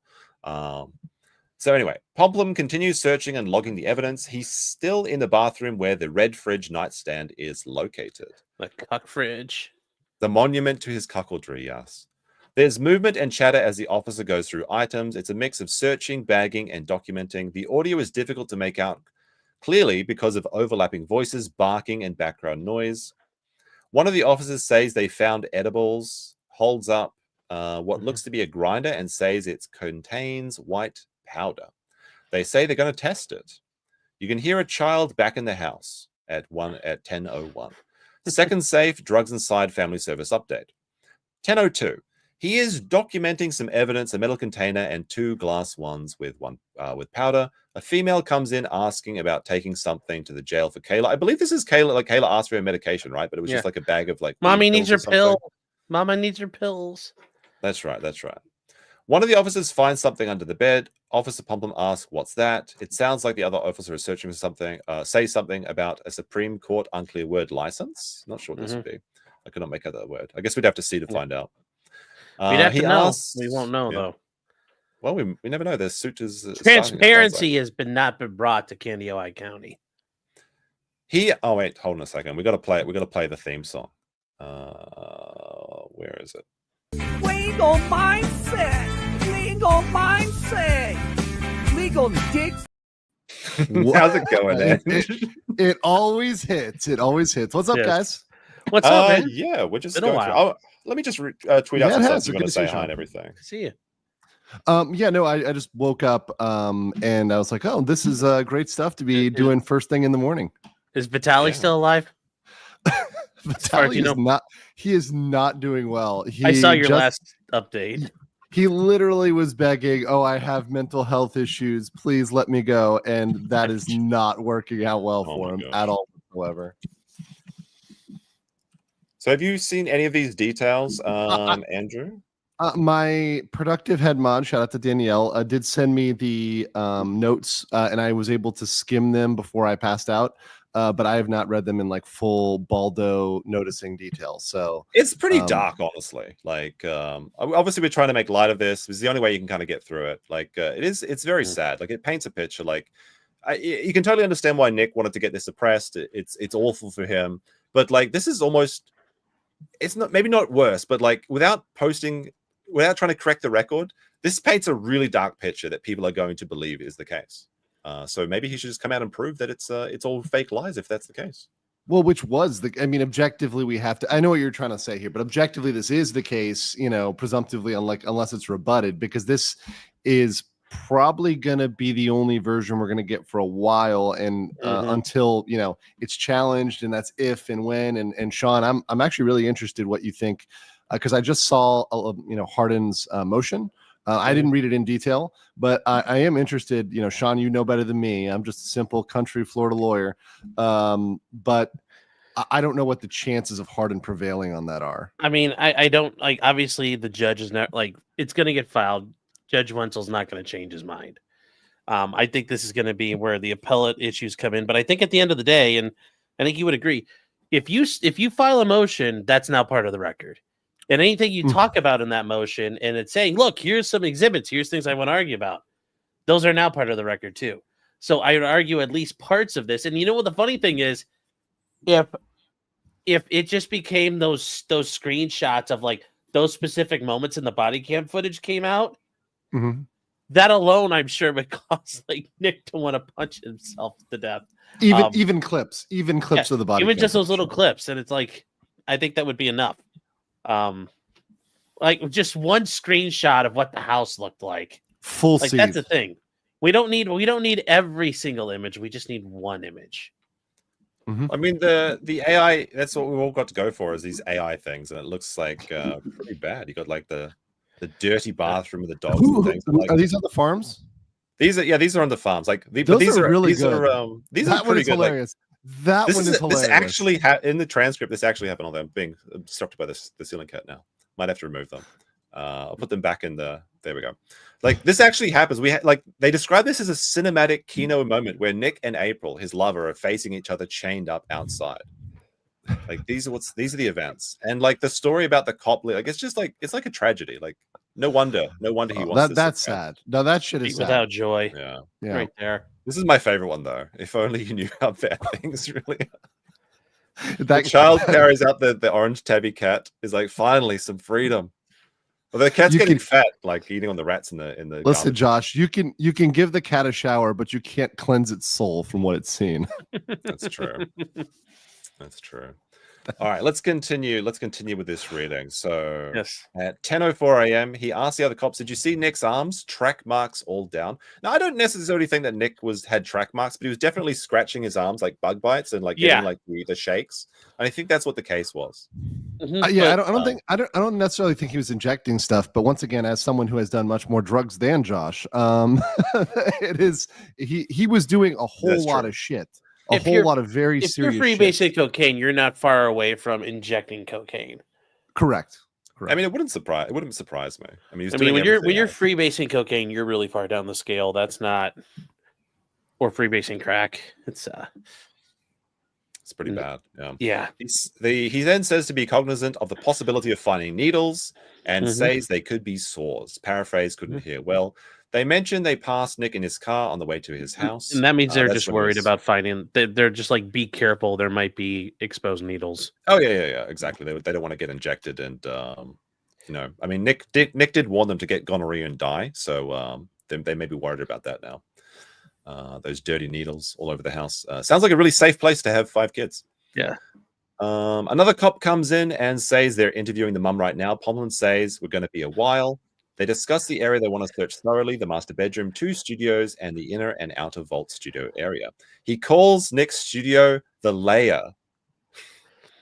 I mean, like a den of iniquity, isn't it? Yeah. Well, I'm sure Nick was honored when they said that. He's like the Joker. I'm sure they had some Joker, baby. I'm sure they had some weird covert word for it too. I mean, I'm sure they had some. Nick called himself like the chaos, so it's the layer, the stream layer. I mean, it's the beat lab. Yeah. Ooh. There's been some rumors about that actually. Wait, what?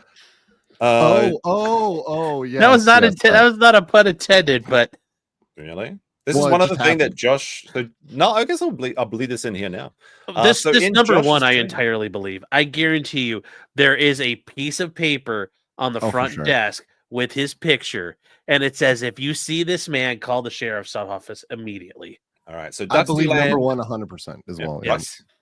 Dixieland Buckaroo said, Null just dropped on stream that, according to local rumors, allegedly, number one, Nick has some sort of do not trespass from HHS. So that's the health services, right?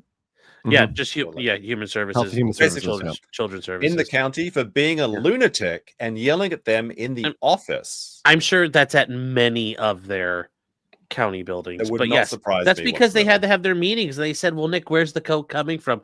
And I'm sure he's never been, not acting like a complete psychopath about it. And then this next one, and it's a small town. People know each other, right? Just practically, right? So now again, these are allegedly. Nick has been physically violent to Kayla and the eldest son. I believe Null described this as slapping his oldest son. And that was part of the potential divorce last year. Now, this really surprised me because this is the first story that I've heard of Nick hitting a male child.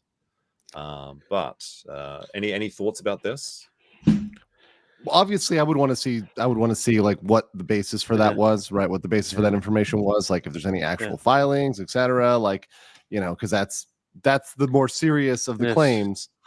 However, I'll just say this: the pattern of behavior that Nick has exhibited, particularly on screen towards at least women. We haven't seen him talking to children, although we have seen comments about children, which are fairly vile. Disgusting. Pretty disgusting. Yeah. The way he interacts with women has not been ever great. The latest example I saw was Kiki. So it doesn't do him a favor in terms of that appearance. But that said, you'd want to see some tangible evidence. Oh yeah, absolutely. This is all alleged stories from people. We don't have any evidence of it apart from the stories that people have told. It is interesting though that Nick has been hammering Aaron lately, saying that he was abusive physically. It seems that a lot of Nick's anger is projection of his own sins. And I would argue that that's why he's going so hard on Aaron and so mad at Kiki, because it's not he's angry at Aaron, it's not he's married at Kiki, he's angry at himself because he's feeling internal guilt, and he's trying to rationalize this by saying like, no, I was the good guy, I was saving them from this abusive monster, but the abusive monster is inside the house. That's just the way it is, at least in my opinion. All righty. Quick 2 super chats and we'll get back into it. So Richard said, Josh just casually puts together a legendary stream. Beautiful. Safa Balldo. Yeah, this was kind of impromptu. I mean, I usually stream like evening my time, but I'm going to be busy tonight. So I thought I would do this because it's kind of like breaking news. And it always comes out after like an hour after I stream, all the new information comes out. Oh, yeah, it's like 3 p.m. in the afternoon here. Okay. Yeah. What time is it for you, Sean? It is 1:56 a.m. I think it's a little bit earlier for Andrew, right? Like 1 a.m. or something? It's 12:56 p.m. Yeah, 1 p.m. Yeah. And Karunga with a 25 Ron. Legal Mindset is trying to make Somali be his Johnny Depp versus Amber Heard. The only issue is that it seems to be thirsty milking one topic for so much. I have made much more than Johnny. I've made much more than Johnny Depp versus Amber Heard on Johnny Somali, and hundreds of thousands of people love it. So until they stop loving it, this is like we're riding that. I assume this is like a joke. The trial's not over. The trial's not over. That's what people don't realize. Korea doesn't do trials in 1 week. They stretch them out over months, and that just is the way they do it. So that's the way I have to cover it, right? It's kind of a silly thing, like to say that like you're milking a situation, because if people are interested in it, what's wrong with putting on a show about it? 260,000. It's like hundreds of thousands of people agree with the interest. So as long as they're interested, I'll keep covering it. Yeah, I mean, and it's like for Nick, people claim that I talk about Nick a lot. On average, I've talked about him about once a week since his arrest started, which isn't that much. But the problem is, the more retarded stuff he does, the more I talk about it. So if he doesn't want people talking about him, he could just be normal. But he can't do it. Right. He can't do it. Yeah, and every once in a while you'll make a joke about it, but it's hard because there's so many jokes you can make that just pop right in. You're like, oh, speaking of that. What it really shows is, if to be frank, is that it's so easy for Nick to get back in the game if he just focuses on one legal topic that's slightly interesting and talks about it consistently. But he refuses to do that. He continues to seethe about Aaron or Keanu or other people instead of just getting back into anything, like literally anything. And there would be people that are interested in hearing about it, legal analysis. But he just can't do that. Like I said before, I think his legal analysis was burnt years ago. But, Gina Carano, I brought up the Gina Carano thing. I mean, I think people like to think that I was giving him a critique when it came to his arrest. But look at the Carano thing when I gave him an F, and he was completely wrong about that, completely misassessing the law. And you were fairly nice to him on that stream, actually. I think originally you gave him like a C or a D, but then you're like, well, I guess I'm gonna have to be honest here. It's kind of an F. So you still at this time you were like being friendly with him. But he couldn't take the heat. He couldn't take us. Remember, friendly. It's never been a legal channel, too. I wouldn't say friendly. I was just saying I was trying to be, polite, like, in my presentation of it. But, when he slips into defamation, it's like, all right, well, and just ad hominem attacking you. It's like, all right, well, what are you going to do? Right. Exactly. All right. Let's continue with this, shall we? All right, so let's see. They're in Nick's lair. They discuss what the cops will be doing and what to search. Officer Pummel says, "We need to do our due diligence for the kids, doing all we can." Wow, sounds like absolute monsters, right? They're trying to do the best they can for the children. They're waiting for the kids and the dog to be picked up. They are splitting the cops up, 3 upstairs and the others in other areas. They discuss April's purse ID. They left it because there was cash in it. So that's nice of them. Although Nick has alleged that they picked up and stole his cocaine bullet, which sounds like that could be verified by the body cam footage. Yeah. Officer Plum leaves 3 cops searching the bedroom, and he starts walking toward the front door. He says something about a lot of stuff being in the studio. You can see Kayla with what appears to be 2 family service workers at the front door. 10:08 a.m. Officer Pomlin goes downstairs. It looks like a family room with a fireplace, some arcade games, a drum set, and other kids' stuff. This section is outside the area that leads to Nick's studio. Okay. That's interesting to me, for a secret reason. As he goes into Nick's studio, he passes through a small library-type room with lots of books and random things on the bookshelves. 10:09 a.m. When he gets into the streaming room, someone mentions vials and something about homemade whiskey. I assume they mean infusions. Like he's not got a still down there or something, right? Like he's probably infusing. That would be Nick trying to run a still would cause an explosion. Yeah. Like no, stills explode. Like they're. I know. It's like really dangerous. Yeah, no, they're really dangerous. Yeah, that's like I've done some brewing in my time. I'll drink all the methanol I want. Yeah, I've done some brewing in my time, but I would never mess around with trying to make spirits or jacking. Is it what they call when you freeze it to increase the alcohol? That's like dangerous. Don't do that. Yeah, ice brewing. That's actually safer because you just sit there and freeze and then scoop out. But it can like concentrate the the dangerous ethanol or something. I was recommended against doing it. As long as it's already been distilled, you're probably okay. Yeah, apple jacking, that's what it is. Okay, so when I was describing this to my friend the other day, I said I used to enjoy jacking it as a hobby. They looked a bit. I should have said apple jacking, I guess. We got a big one. We got 1KNU coming in. Says, do you think Nick was a cuck before he interviewed me as a cuck or afterwards? Before, I believe. I'm not sure the exact time. Sure. As Sadok says. Was I the inspiration for his form to cuckdom? Yeah. Well, it is funny because Nick always wanted to be. It was always inside him. But he became Maddox. It has to be inside you on some level, but I think like the practicing of it did come later. I think the cancer was always there. It just hadn't mutated yet. Well, I think Yellow Flash was actually watching Maddie's stream last night, and he implied, or I think he actually just outright said that the first time that Nick met him. He claimed that him and his wife were a virgin when they met each other, but they were into swinging at the anime convention. And people were saying that it was trying to get with gothic sushi or something. I'm not surprised. Back in the day. So it sounds like the cuckoldry goes back a long way, like the swinging was early in the relationship. Stuff like Kayla trying to look at Drex's BBC and stuff like that. That's like there's stuff out there that's like been in the history and worse. Yeah, that's right. That's true as well. She was very friendly to Warski at the Knoxville Knockout event.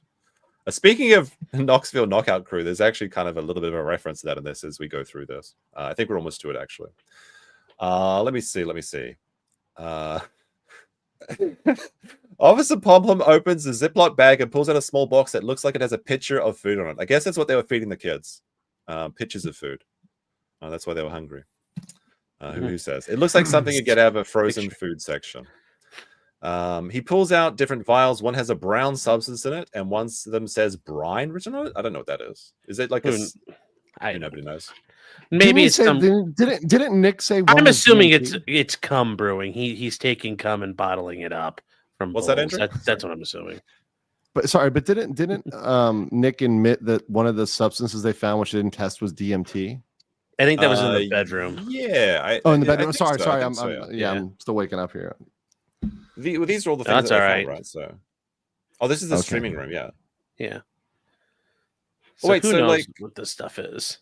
Well, this is actually interesting. Room. Yeah, because this is a streaming room. Yeah. So that this again. Okay. I mean, obviously we know that Nick had drugs outside of the master bedroom, and that he did leave drugs around his kids. Because he admitted as much on Melton's show. He said that he threw the cocaine bullet into the car with his daughter alone because he didn't want to be frisked by the police and found out with it. Because he couldn't even take his daughter for a drive to school without having a bump ready and available for her. Some really embarrassing stuff. But then if the drugs are in his streaming room, that just confirms that he could be exposing his children to drug that way, because the kids would use his streaming computer to do various things. Like he would complain about it all the time. The kids are messing with his settings on his computer.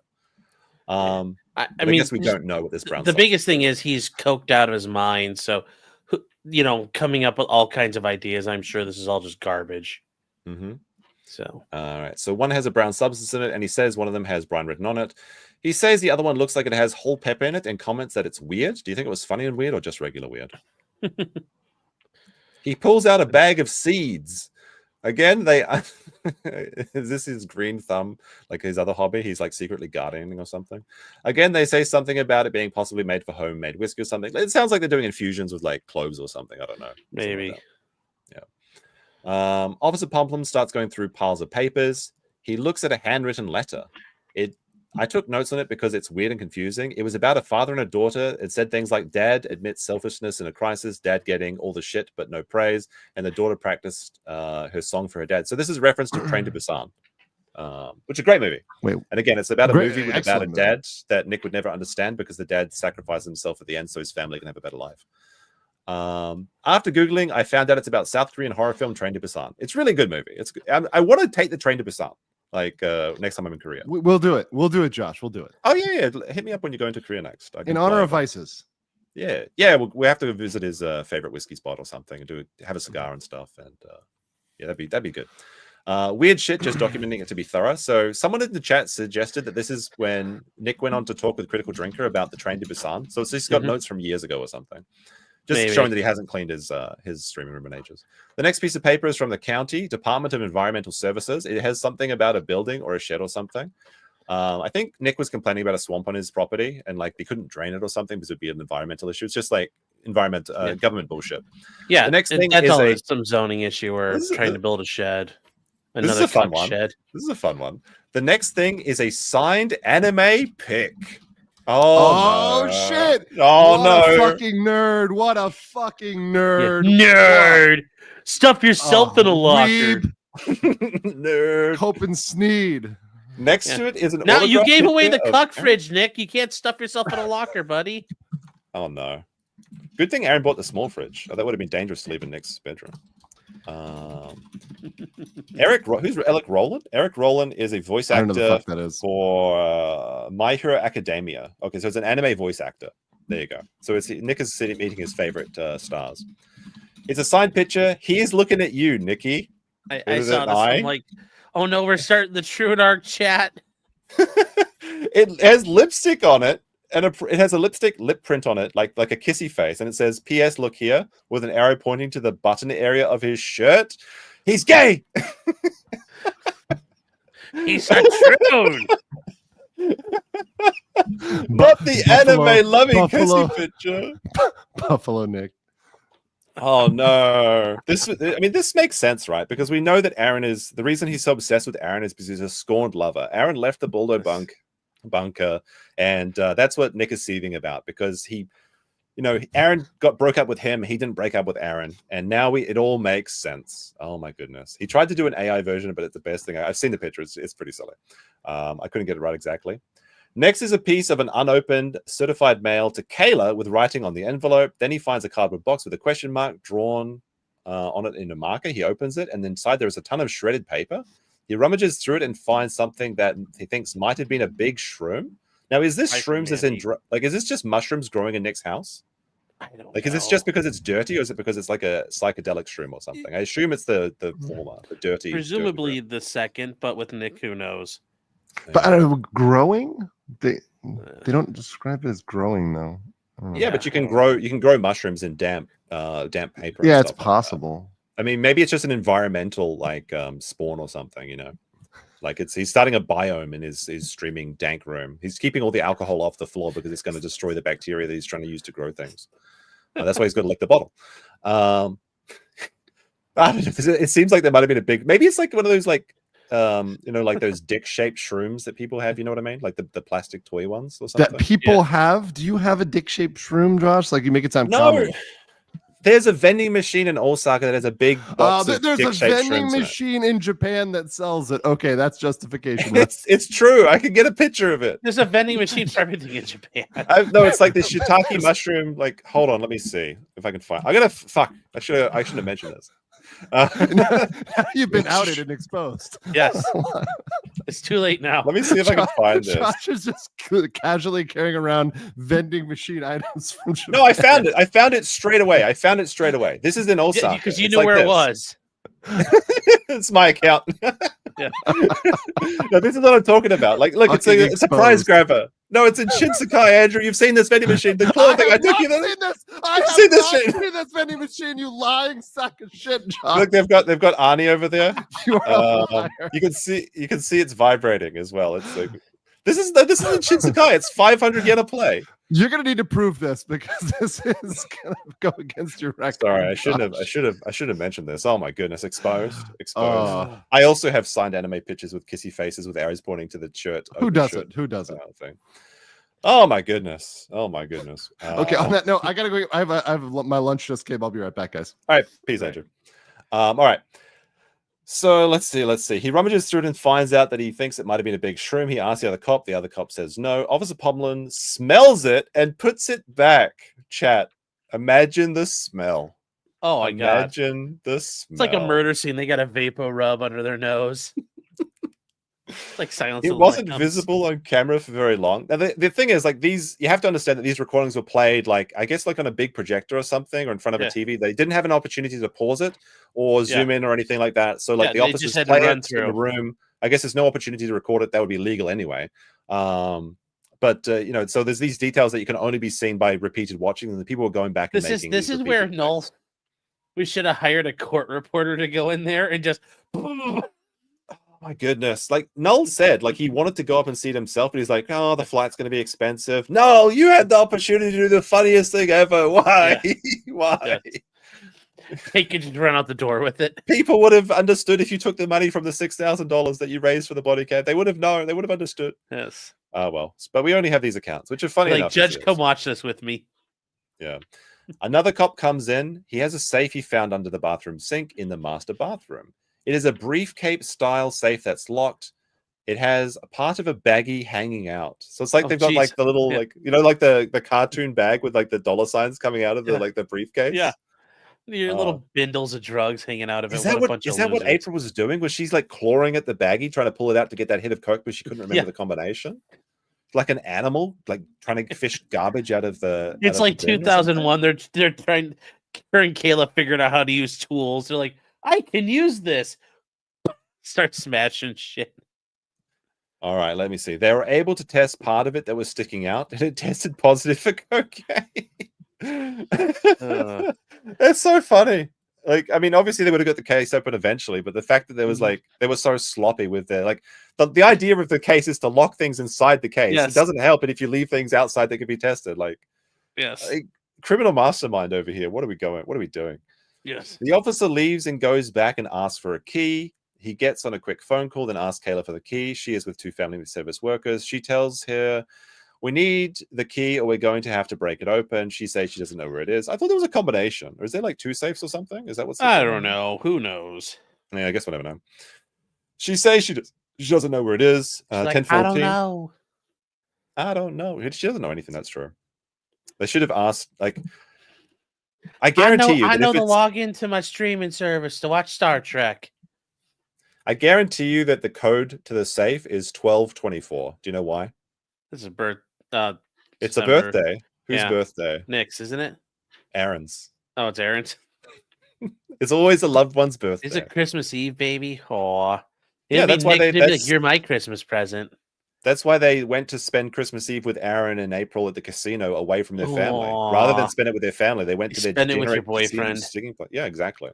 That's a true story. Nick will be like, my nose is getting rosy, but it's not because of the cold or the cocaine. It's getting warm in here. Oh no, that's true. He does have a heat allergy, so. Well, he'll be like, but I'm not allergic to you, Aaron. Oh my goodness. Oh, it's so bad. It's so bad. The heat allergy. Yeah. Just literally starts breaking out of hives anytime Aaron's around walking by. That's why he watches the Steel Toe show. He gets hot. He gets literally hot and bothered. Whoa, buddy. All right. The safe is for the cops walk behind the vehicles and break open the safe. Yes. With what looks like a pry bar and a mallet. The safe is full of drugs, paraphernalia, and baggies. They take a photo and say, let's get to a better location. That's nice. That's professionalism there. Gotta get that Kino photograph. On the way back to the house, another officer mentions that the grandparents are on their way. They take the safe to a small bathroom, place it on the toilet, and open it. Oh, wow. That's actually like... So, like, these photos, like, these AI photos are really good. So it's actually what's happening. It's like, it's so perfect. They're actually doing this. Oh my goodness, the cat is watching. This cat has seen some shit. Andrew's gonna miss the best part. No, well, hold on, I'm back. I'm here. Okay, you got back here just in time. Yeah. So let's see. They go. I'll just to be the Hassaning it a little bit over here while I eat on stream. That's fine. Just listen to this part. They take the safe to a small bathroom, break it open, place it on the toilet, and break it open. There is a baggie that says KKK on the outside. They surmise it's ketamine. He's in the ketamine kids club. Oh, I was about to say it was based for a second.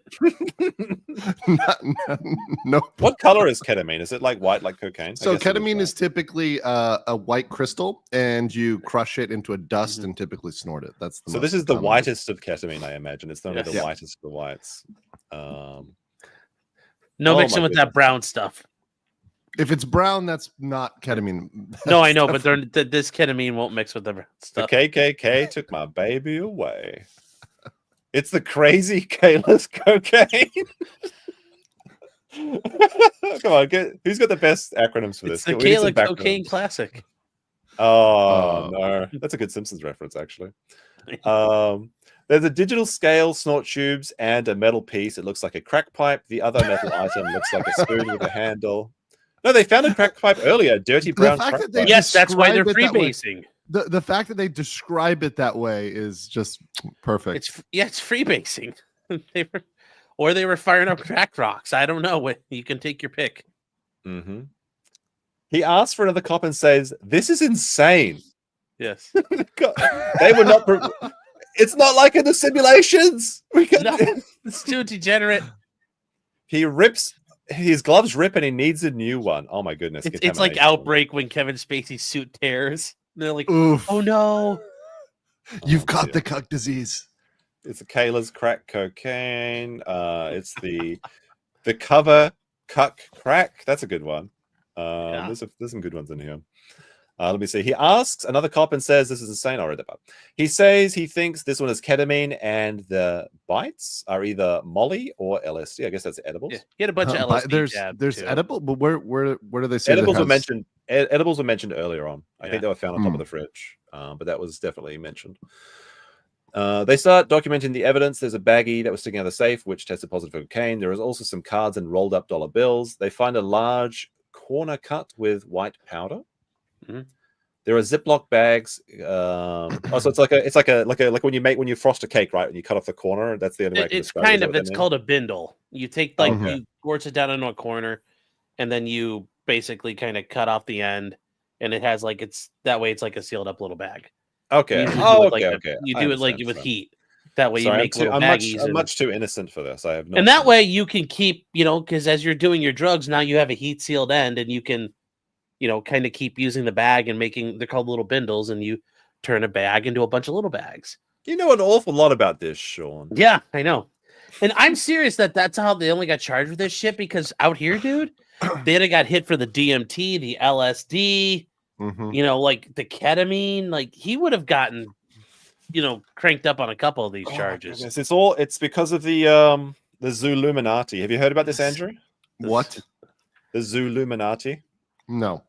So this is the theory that's been put forward. It's kind of silly, but it's funny, so I'll mention it. It was at the beginning of the stream. I like silly theories; they are fun. Nick goes to these fundraising events, right? And they happen a lot at the zoo. Nick has mentioned this on his stream many times, and he says that he gives large charitable donations. Although my theory is that all the donations come from his parents' money, and like they give him an allowance to like give out. And he's like, almost certainly, yes. Yeah. But apparently, a lot of well-to-dos and like industry makers around the town go to this zoo gala party thing, and they all have to do their donations, and they're very influential and powerful. And the theory is that they can actually like make waves in Minnesota, and they're calling it the Zooluminati. So it's very strange that they had like the body cam footage sealed up like almost immediately once they found out what Josh Moon was doing and sending people to go watch this, because that's what was happening. More people, like even I think this morning, maybe yesterday morning, people were going in and getting more notes because Nub was trying to get 3 people to have different accounts so we could verify the authenticities. We have 1.5. Yeah, a good move, a smart move. He actually found this out 2 weeks ago, but didn't tell anyone, which is very good. I knew about it. Oh, you know about it? Did you? Yeah, no, because I've been talking Harden about what the game plans were going to be, and I was like, well, man, that's not a bad idea. Yeah. So, well, one of the theories is that the Zooluminati found out about it, and they told it to seal the case. Now, I don't put a lot of stock in that theory, but it is funny, and we'll know that the funniest thing is the truest thing. That's the case. So that's what the Zooluminati is. Well, the funniest thing is it's more likely there is a government conspiracy to protect Nick than to prosecute. There literally is. There was a judge order to release the body cam footage, and the sheriff said no, which is strange. And then the prosecutor came in and supported the agreement, or they supported Nick's idea that the evidence was never actually submitted in the omnibus hearing, despite the fact that Nick actually used the evidence to make the claim that April was never read her Miranda rights, which she was. So Nick has it submitted as an evidence. I think this is going to be Null's game plan going forward, but we'll have to wait and see. But there's going to be a LOL suit, it sounds like, which will be a lot of fun for Breaking Balldo Season 2. Good coverage. Yeah. Let's see. So there are Ziploc bags containing smaller bags. One of them has KK written on it as well. Based. Others. Yeah. Another Ziploc bag contains small bags of powder. They find a digital scale. They have a metal pen or container, 2 snort tubes, and cutters. The studio search, gun safe, Kayla's return. Officer Pomplin goes in the studio. A cop tells him they didn't search the stuff that's covered in dust since it obviously hasn't been touched recently. I was going to make a joke, but I won't. One of them says there's a lot of weird stuff down there, like a bunch of pension savings. Who knows? Maybe Nick was writing more poems about his school burning down. Or maybe it's like he's just sharpening pencils for his death note. Like he's got a lot of stuff to write down. Pomplin says this is his hangout. I can't hear what the other cop says, but Pomplin responds, because you can't do it with your wife, your girlfriend and wife, I guess. I don't know. So I guess they're saying, like, why does he have so much drugs down? Like, why does he need this much? Yeah. Or something. Maybe it's like one of those maybe it's like a Requiem for a Dream double-sided dildo or something they found. It's like, you can't do this with your girlfriend and wife, I guess. I don't know. Basically, they're just talking about him being a degenerate. He's searching through the artwork that's leaning against the wall, including a cat painting. Have you seen this, by the way? This is really good. Someone made like the 3 threads of fate, the twisted fates of Rekieta. We've got the 3 paintings. Nice. I love it. It's so good. This is so good. I don't know who generated this, but it's so amazing. Well, there's the one thing I still keep on, like, I get the Johnny Depp thing's a painting, the cat's a painting. The Joker thing, based on the framing of it, it looks like it's a poster from Walmart. Like, it doesn't look like it's an actual painting as well. Did you see, Sean, where Nick said that his face was red because he was wearing a red shirt, and he's clearly wearing a purple shirt in that picture? Yeah, that's how that works. So my face is blue now, and my hands are blue. No, this makes sense. Listen, because Nick is wearing a red shirt. It's the Joker shirt because he's the Joker, baby. Yeah, I've seen enough people with problems with whippets to identify the very clear signs that you're doing the gas. Man, you don't know whippets sound like. I mean, who knows what they sound like? All right. I'll try and get to the end of this document, then I'll do those chats, and then we'll go through the second document. Yeah. I see you, chat, but we're trying to keep a game plan going here. All right. He's searching through the artwork that's leaning on the wall, including a cat painting. You can see a close-up of the stuff that's usually behind when he's streaming. I've seen like one picture from behind Nick's streaming setup, and it was pretty dirty even years ago. Yeah. I will say happy birthday, Sean. I will clear this one out right away. Happy birthday, Sean. Jesus Christ. For a good view. All right, let me see. They find a container box of something that looks like cornstarch inside. What is it? What is it? Do people eat cornstarch or something? It's the drywall. It's the drywall stuff from earlier. His attorney was talking about. Oh, okay. I don't know. But yeah, cornstarch is used in food. He's generally like you're picking up a gravy and stuff. Yeah. He starts, but why would you have that in your streaming room? I don't. Who knows? It's like eating cornstarch from the box, like when he's hungry. He could. Who knows? Is he cutting it with it to give April the bad stuff or like something? I don't know. Would be hilarious. It's cutting his baby formula in her Coke. Yeah. Well, he has got scales and stuff. So he starts going through all of Nick's collectibles, opening boxes. No, it's never removed from box. Never removed from box. NRFB. Looking inside. You ruined his Funko Pops. No, my Warhammer violation. limited edition. My Sargon will never forgive me for opening the Warhammer figurines. He says there aren't other safes. A family service worker asks about collecting electronics for the kids and says they're going to grandma's. I guess they're like picking up the iPads and stuff, so the kids have something to do on the ride over. Officer Pumplin goes into a room where there's a lot of clothing racks and clean clothes hanging up. Why weren't they wearing them? These are for show only. We show the guests these clean clothes. It's like me, how I always wear this shirt when I'm streaming. Like I just have the piles of laundry and I just have the one clean clothes for like stream or whatever. It's not true, by the way. People think that. It's just for continuity's sake, okay, chat? It's continuity. He's totally not a hikikomori, no. Totally not. I haven't gone outside today. It's almost 3 p.m. I think I'll party a little bit tonight. After I have to get this out of my system. Caleb's in there with family service workers gathering clothes for the kids. The officer asks about getting electronics for them. Officer Pumplin goes to the garage. He finds another safe and gets equipment to break it open. Okay. Because I heard there was like handguns in the garage. I thought they were just loose handguns, but apparently there's like a gun safe in there. Okay. Yeah, so that's slightly better than what I thought it was. They open it. Inside there's guns and ammo. He takes pictures of all the guns and the rest of the contents. One of the cops starts looking around the boxes and totes of stuff. He asks how long they've been living here.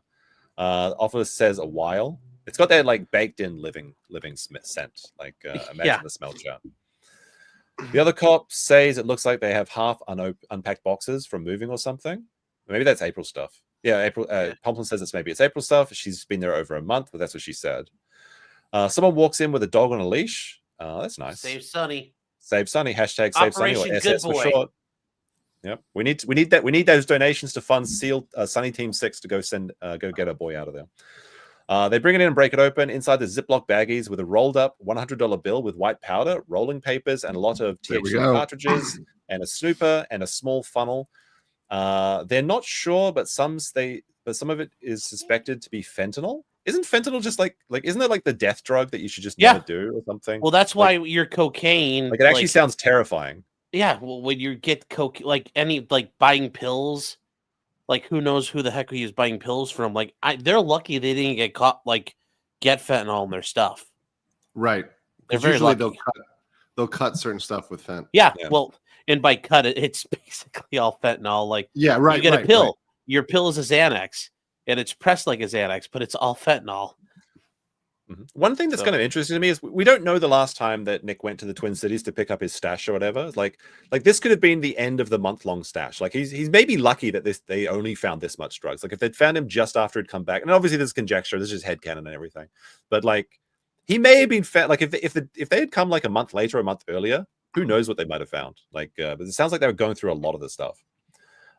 They say but again, that's just my own personal theory. It's just I think if they came a month or two later, they would have gotten crazier. I think it wasn't going to get.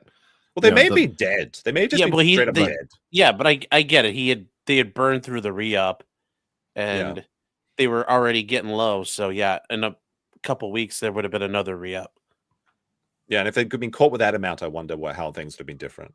Yeah. They say they'll test everything else at the station. Officer Pomplin starts documenting all the evidence of his report: drugs, paraphernalia, guns, and ammo. He lists them all out, including serial numbers on the guns. They discuss needing to do a basic sweep of the kids' room and other bathrooms. Kayla's mum arrives and picks up the kids and the dog. Again, you see the kids during this interaction. Kayla walks in shortly after, looking strung out. She's wearing a backless shirt. I heard it was described as she was first found with a bathrobe. So it's 9 a.m. on was it like a weekend, a weekday morning? It was like it was like a Thursday, and both she and Kayla are getting high at like 9 a.m. They're not dressed. The kids they didn't go to sleep. Is usually what that is they stayed up all night getting high. Yeah, exactly. She's wearing a backless shirt. You can see all of her back tattoos. Yeah, she is the illustrated woman, as it has been described. That's why maybe that's why the Kayla unit, the Kayla nude unit, is going down in value. Who knows? Final sweep and personal reflections.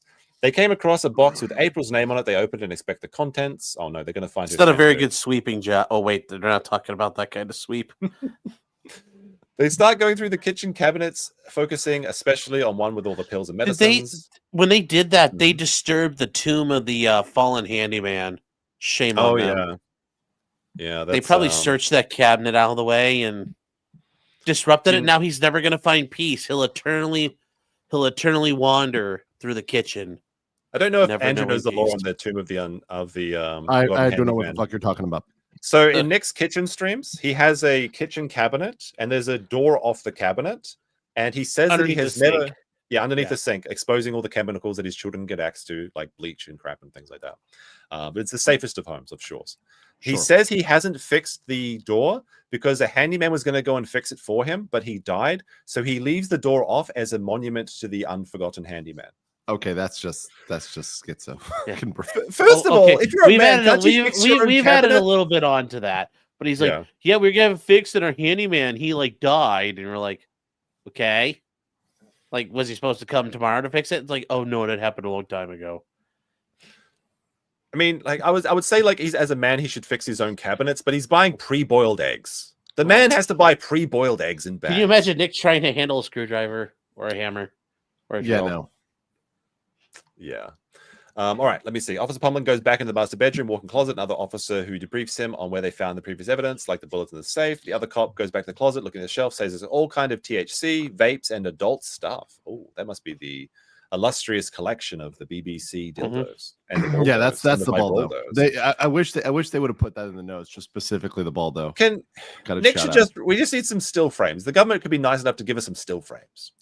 Well, here's a question from earlier, because I was listening. I was eating a bit with my camera off, and I heard you guys cover the part where they took photos of the stuff. Surely that might have been entered into evidence. No. Maybe that's a good point. I'm not sure. You'd have to ask Sean about it. Maybe he knows more about this. I don't know. I don't know for the photo specifically what got entered. I just know some things in like. Some of these motions were submitted, and I think that puts them there. But the pictures alone automatically just would not be in. Okay. Yeah. Well, it sounds like Harden's on the case anyway. So yeah, sure. I mean, we'll be covering the developments as we're going forward. All right, let me see. You can't see it from Pomlin's point of view, but it's clear these items are out in the open, easily visible and accessible to anyone who walks in, including the kids. Wow, I thought they had no idea about. The kids had no idea what was going on in the house. Look, I was a kid. I went through my parents' stuff. Every kid goes through their parents' closet at some point because kids are curious, and this is why you need to have locks on things. Every child has a story of going through their parents' closet and finding something weird. I guarantee you. And sometimes it's better, and sometimes it's worse. But it is what it is. He had 5 kids. What was your moment, Josh? Actually, mine was pretty tame. It was just like finding stuff like condoms and stuff like that. Although my friend took me over to his single mom's house, and he showed me her dildo collection, which was hidden in her sock drawer. Like, wow, we'll never find it there. Imagine that. Like, so, I mean, at least try and lock it up or something, kids. Put it on the top shelf or something. The sock drawer. Come on now. This happens all the time to people. Okay. Like kids finding their dad's magazines, things like that, stuff like that. Anyway, one of them brings up the incident where Nick threw a warrant on the ground.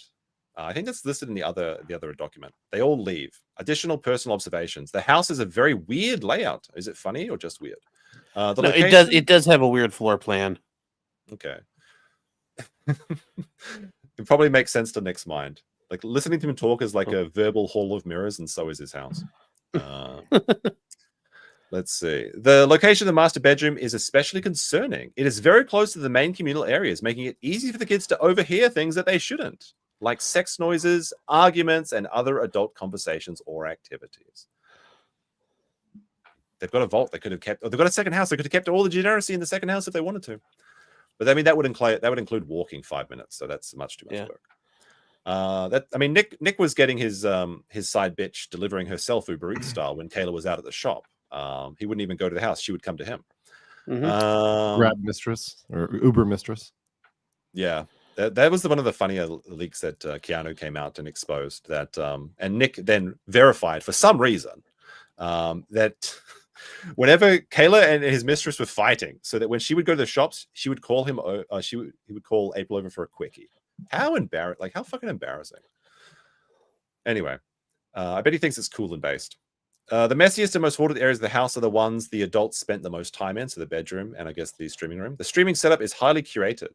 What viewers see on camera is a complete illusion. Behind the scenes, it's filthy, cramped, and chaotic. Do you know he has 5 screens as well? That's actually kind of like I guess I'm too far. I've only got 2.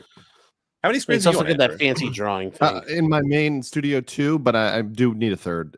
I think having one for just chat is important because chat is important. That's what Nick's got. He's got the StreamYard window. He's got the stream preview window. Then he's got the Twitter layout, so you can see it on Twitter while he's streaming. Then he's got the Melton show on one screen and the Steel Toe show on the other, because he can't stop watching it. He's addicted to it. That's why he needs 5. In fact, 5 might be not enough going forward because he's watching all the Seethe content. And now he needs an X screen for Farron because he's seething at her right now. Again?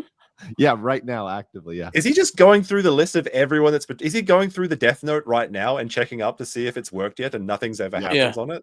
Because did you see that he released this short from back when he was talking about Drex's soft eyes? It seems like he's just going back into everybody. I'm not sure everybody, including people that have been relatively silent about him, because if anybody could come out and drop some bombs, it's Drex, and he hasn't. Yeah, I mean, he's been very tight-lipped about it. He just said nothing and left, basically. All right, let me see. Not all the drugs and paraphernalia were hidden. Some were left out in the open. This is in the stream room, I believe. In areas the kids could easily access if they're the inquisitive type. Spoiler alert, every child is the inquisitive type. Yes. Every child is. Including the master bedroom, bathroom, and closet. Now, since the master bedroom is in the position that's near the communal layout, that means that it possibly could mean that the bathroom is easily accessible by all of the family members. And this is the bathroom they were hanging out naked in, doing drugs at all hours of the morning and evening. Except for when Nick was working, to put it like that. It is heavy and honestly heartbreaking to witness the conditions the kids and animals had been living in. The filth, the chaos, the presence of drugs and weapons create an environment no child or pet, even animals, are not safe to be around. Rekieta. I mean, this is true because he knifed a family of raccoons and he put a skunk in a cage and then dragged the cage through a pond because he couldn't shoot the skunk. He literally drowned a skunk in Is that a real story? Yes. I mean, yes, it he is. says he's done all this. I don't know if I can believe it. Well, that's true. He did say this. He did say this. No, he said imagine him with his little noodle arms. I locked myself in a room with hammers, and I just started swinging them around, and I killed the raccoons. And it's yeah. So Nick said that he got a skunk in one of his traps, and he didn't want to shoot it because skunks go off when they die, which is true. So instead of shooting the skunk and putting it out of its misery, he put a chain on the cage. He walked around a pond, then he pulled the chain with the cage through the pond so that the skunk was going like Casino Royale, where the chicks behind the cage and the water's filling up. Right. That's what he's doing to these skunks. And then he's going inside the barn, allegedly, with the knife and closing the door and then knifing the family of baby raccoons. He's absolutely insane. Yeah, I don't. This is sad too. The dog lives confined to a bathroom. At least one cat was seen in the home. The cat's living pretty. It's feeding on all of the trash in the house. So all the mice. So it's actually the cat's living large and pretty. It's fine. And the children, they were not just caught in the middle of the search. They had been living in this every day. Yeah. You can feel the weight of the reality in almost every frame of the footage. Even basic things like clothing and mail were scattered randomly. Important documents were mixed in with fan art, trash, and drug gear. Once Nothing again, was organized. not surprising that kids got into the cocaine because there's so much opportunity there with all the intermixing of everything. I mean, at one point in this, they say they tested a pillow for cocaine and it turned out positive. So even if a child is just lying down on their like, oh, mommy, can I sleep with you tonight? That could be an exposure source. There was no sense of separation between adult items and areas where the kids lived and played. Finding Nick's mum's prescription bottle alongside the cocaine and paraphernalia raises bigger questions about the parents' role in all of this. I think this may just be like, maybe they didn't read the name wrong, because one of the daughters does have a name starting with C, so it may be confused with Celeste. I would assume that's the case, but who knows? Are they enabling it? Well, they certainly are, because they sent their mistress to go live with the parents for a while. Turning a blind eye actually involved, we don't know. At the very least, it points out to a serious lack of boundaries. At worst, it suggests a generational pattern of dysfunction and that these kids are sadly now caught up in. It is also worth noting that the behavior of these officers throughout the search, they were patient, respectful, and professional from start to finish. Due to the overwhelming filth, drug presence, and emotional weight of the scene, they kept their personal commentary to a minimum. They didn't mock or escalate. In fact, given everything they encountered, it's notable how restrained they were. They probably did that for the kids' benefit. Right. I mean, Nick did say that when the kids were around, the guns went away. So it's good of them. While the search could have been even more thorough, they would have taken significantly longer, and they seemed focused on securing the most critical evidence while minimizing disruption to the children who were present. That's the first account. Oh, buddy, that's a bad one. Oh my gosh. There's some funnier details in the second one. I won't read the whole document for this one, but I will pick through and find some funny stuff in just a second. I'll take a look at this. Andrew sent me something. That's the current fair and seething. Oh, righty. We'll take a look at this. Which, talk about blast from the past. Mm-hmm. Yeah. That's it's a weird one to break. Like he's just looking for anyone to attack. He's like, oh, let me see. Has this person got a physical characteristic I can attack, or are they a woman? Or are they they're just looking for weaker targets to pick on. And Nick has even said he was a bully from the beginning. All right, let's see. This is from Scarecrow. Actually, very similar to Somali. He does the same stuff. He just women and children. I mean, it's a pattern, right? These people. Behavior. Yep. Farron breaks long-standing silence. All right, let me see. Farron says, I have stayed far away from the Rekieta case, but my God, details of the body cam footage are absolutely disgusting. I have been and covered scenes like this as a reporter. It's scenes like this you can never get out of your head. This isn't law enforcement conspiring against a Trump supporter. Oh, that's the Barnes defense, obviously. It's a conspiracy. Hey, it's about my free speech.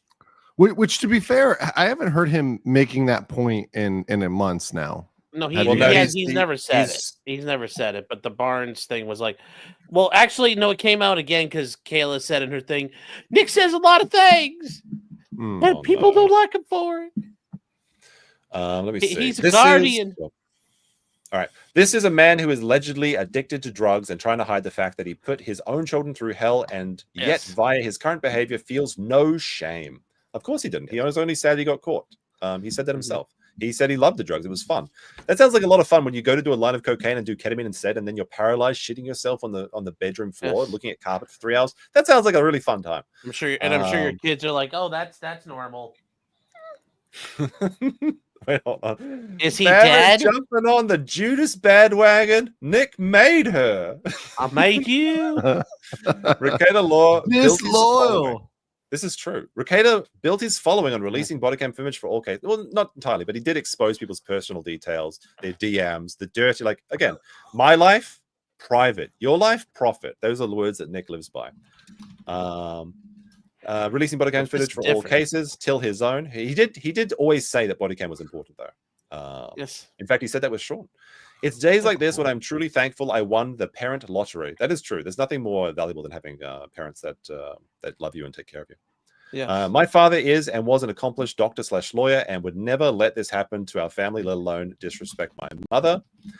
I say this, my mother called it. She said he was disgusting the night of the infamous stream, and I should have listened. She heard all of his stream and told me to stay far away. I'm glad from this point for what I did. Nick, your kids deserve better. As your friend, I want to hope for the best for you, but my God, get your shit together, sir. Well, she didn't say shit, but I added that. This report actually really got to me because it's the worst of the worst. This is now added to the worst that I've ever seen. We're all humans. We can all forgive, but my God, humble yourself and go to rehab. And then Nick responded, which cases did I play the body cam footage from again? Which search of a private residence did I play?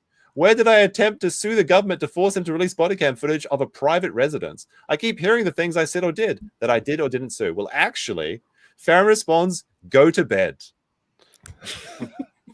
Nick responds, go on a diet. Farron responds, get a job. Oh my goodness! How does Nick take? And then did you see the final response? It's in the private chat. Go to the private chat. Here's another thing Nick did. That's really the final response to that. Yes.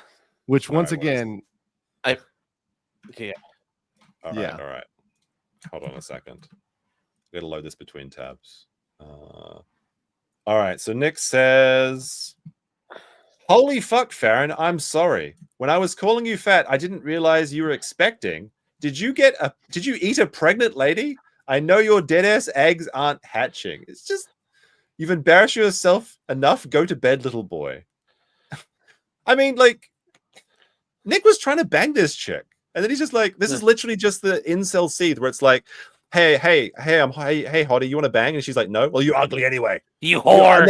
I never wanted those grapes are smelly. I never wanted those stinky grapes. He was simping hard, keeping her on stream, legs in the air, for hours. Yeah, you had to come in and tell them to knock it off. You were the voice of reason. Exactly. People were begging me to save them. So, oh my goodness. But I'm the evil one.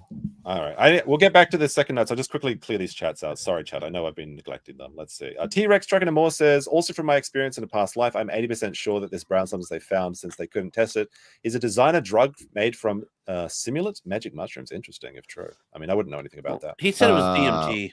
He said it was DMT, yeah. Yeah. I believe that it was DMT. Oh, wait, no, we already did this one. We got that one already. Yeah. Maricona says, Balldo note, I'll take a nitrous and a whip it. Like, the fact that he's just so white trash. He had the top line cocaine, the purest of the pure, the KKK graded, like, ketamine. He's like, well, I still want to do some whippets. I still want to do some just to Whips are a very like middle school, high school thing. Yeah, it's like you can't get anything else right. Not that I would know. Let me see. Andrew, it's a once in a lifetime op. Milk it. I guess to every penny. Oh yeah, the Johnny Smiley stuff. Like people people. Some people really criticize people for making hay while the sun is shining. Like, why would you like? I don't know. Whatever. Yeah. I'll cry. I'll cry in my Lambo. Yeah, exactly.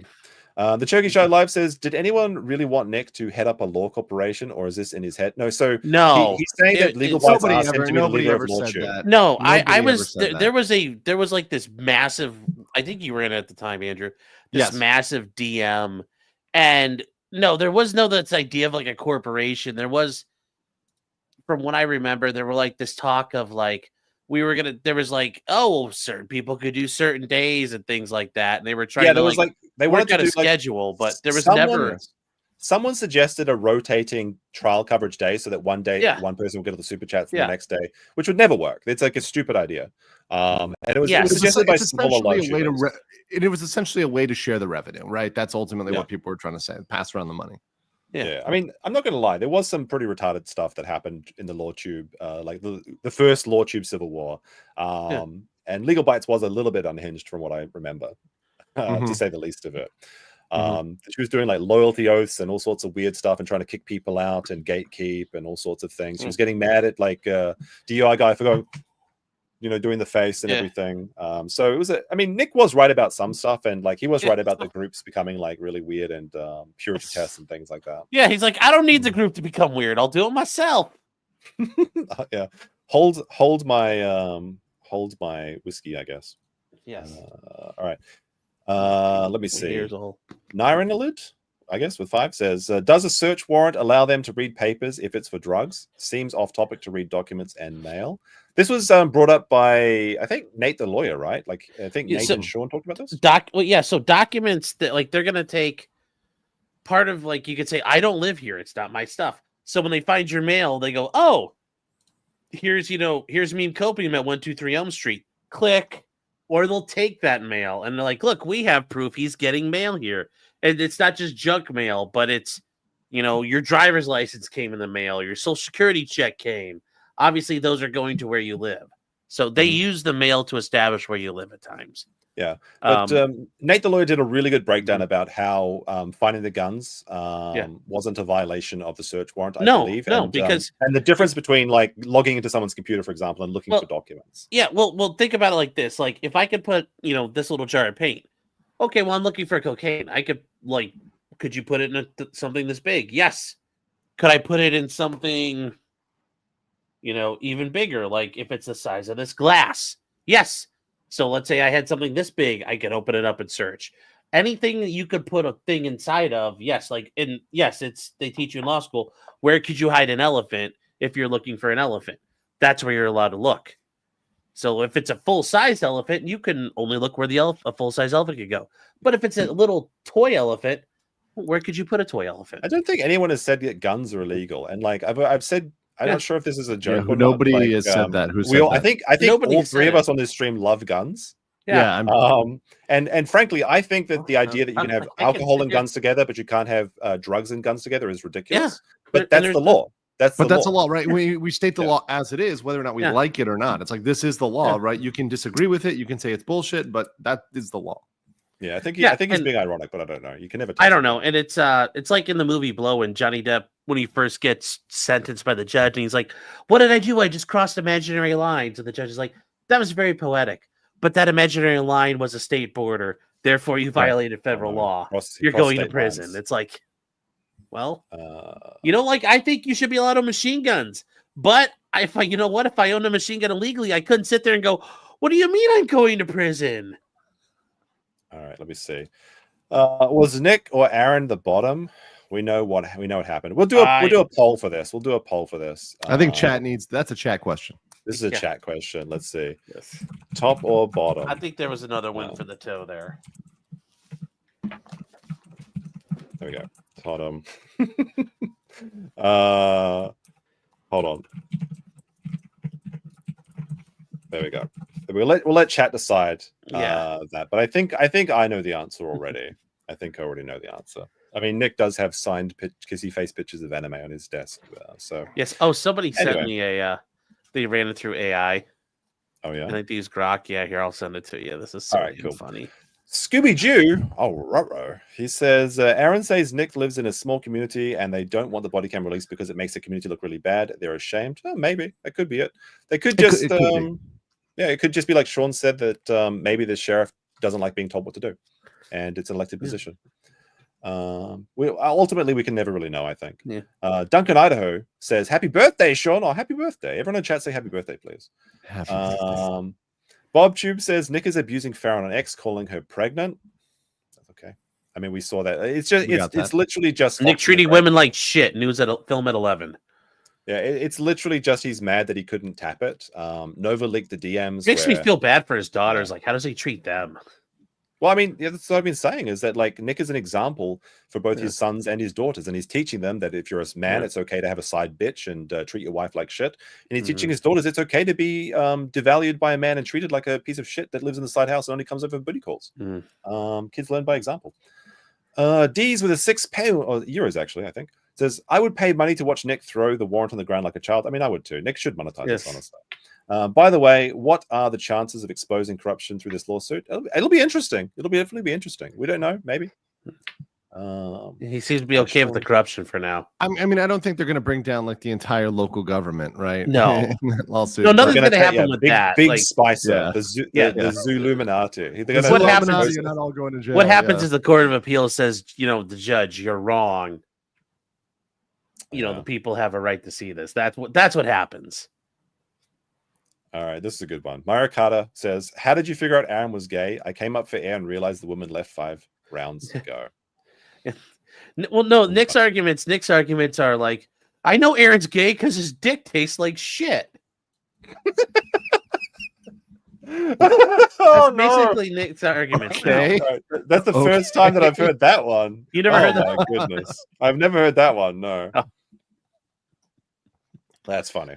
That is big funny. All right. Let's go. Booyah! This is the second account, but I'll just be skimming through and looking for notes. So if you guys want to just chat for a second or chill, let me see. So it's important to note that they were not able to stop or rewind, and that these are very out the cup. So it was like they went into a room, I assume, and they were watching on a big screen or a TV. They didn't have an opportunity to like examine things more thoroughly. That's kind of the frustration, is that some of these notes are incomplete. Oh no, the footage was taken on May 23rd, and it starts at 9:11 a.m. It's Nick's personal 9:11. No, can't. It's meme magic. All right, go over here. Yes. All right, let me see. There is a dirty cat house and tower. This is why Nick's mad at Farron, because Farron had a collection of cat towers and they looked immaculate. He's envious of her cat towers and houses. There is not trash as successful bags. as a cat lady. Filled trash bags on the patio. Filled trash bags on the patio.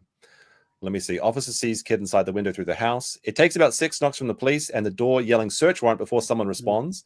One of Nick's daughters can be heard saying daddy told her not to answer the door. First of all, this is good. I'm glad that the child did this. Second of all, where the fuck are the 2 adult women in the house? The police are banging on the door yelling search warrant, and you're upstairs getting high. You don't even have the clarity of mind to dispose of the drugs. But at least fucking answer the door so they don't have to bust down the shit. As soon as the door is open, it's a literal labyrinth of clothes and stuff. Hard to decipher where one room begins and the other ends. It's like so we have like our AI images of what it could look like. It's honestly looks something like this, I would imagine. Yes. Probably. Yeah. Like I said, it looks like a Palestinian. Oh, I can't play this because it echoes, but I made a Balldo ASMR unlisted video. This is the officers walking through the house. I'll release that on Discord. It'll just be a private video. And here's the thing. Now, since he refuses to release the footage, the presumptions based on the descriptions are going to go against him, right? It might have, it could be like less bad than described. It could be, right? Potentially. Yes. But there's only one way to prove it. It's going to go against him. Yeah, exactly. There's only one to prove it. Release the video. Yeah, I mean, this is typically why books are considered like a better medium to movies. I mean, this is arguable, but like the argument is that your imagination can make a better spoken word than any fantasy. So like people's imaginations are going to run wild when they say like "and stuff." What does stuff mean? It could mean like the rat. He's got the rack in the kitchen or something. Like, and he's I mean, he did own it. He did own like a cross, right? Like a sex cross. Like, where was that in the house? Or is that the collapsible one that he talked to hotel rooms or something? I don't know. I'll have to ask Aaron about that, I guess. Let me see. Let me see. There's not a lot of like this is the thing. Like, Sean, you said you've seen these photos, right? I'm not seeing these photos. I have seen photos. Okay. So there is not a lot of space to walk around, and so it's an actual labyrinth of garbage. It's actually a trash heap. Let me see. We find 2 females. I'll skim through this. Like I said, the 6-year-old's stated by the officer keeps saying something about her dad telling her not to let them in as the police begin to walk through the kitchen. The main room, kitchen and dining room seem to be one big space, but again, hard to tell with furniture cues since everything is so cluttered and covered. Kayla shows up with her arms, a very dry voice. She seems lethargic and out of it. Oh no. Well, I mean, up all night during drugs, obviously. Yeah. Let me see. There is some kind of room they walk by, kids' room. It has a rainbow IKEA shelf in it. It is completely flooded with junk and clothing. This room is an actual hoarder-looking room. Interesting. I wonder, like... No, I'll talk about that later. There are a few moments where the officer seems to be covering the camera with his hand. Hard to tell if it's on purpose or accident. Interesting. It's gonna be literally it's gonna be accidental because they're trained to like make sure it documents everything. Yeah. Literally just shit everywhere as they move around the house. The stairway has some kind of chair or lover's seat about half the size of a couch just turned over, upside down at the bottom of the stairs. That's clearly been done before the cops showed up. Not sure what that's all about. Were they trying to barricade the house or something? Or was it just I don't think they were that smart. I'm sure it's that Nick had a tard rage and Nick flipped it over in a tard rage and everyone just left it the way it was. Well, I'm sure he did that, and he ended up being completely exhausted for the entire day. He's like, I don't spent. Oh wait, hold on, I forgot. I'll add this quickly. What is this? This is Is this it? This is the picture. No, somebody had sent me. This is what they put in. They put into. Oh, okay. This is the what we're expecting the picture is. Yeah, He's looking at you, Nikki. P.S. Look here. Love with a kissy face. Eric, Ralon. Very good. Very good. This is from Timid Tiger. She said it. Now, Andrew, you're something of an expert on this, I think. If you had now, not knowing anything about the person that's writing this report, what would you gather from them when they say the next line says they have a big fluffy orange cat though, and it's cute? What can we determine of the person that wrote this this report?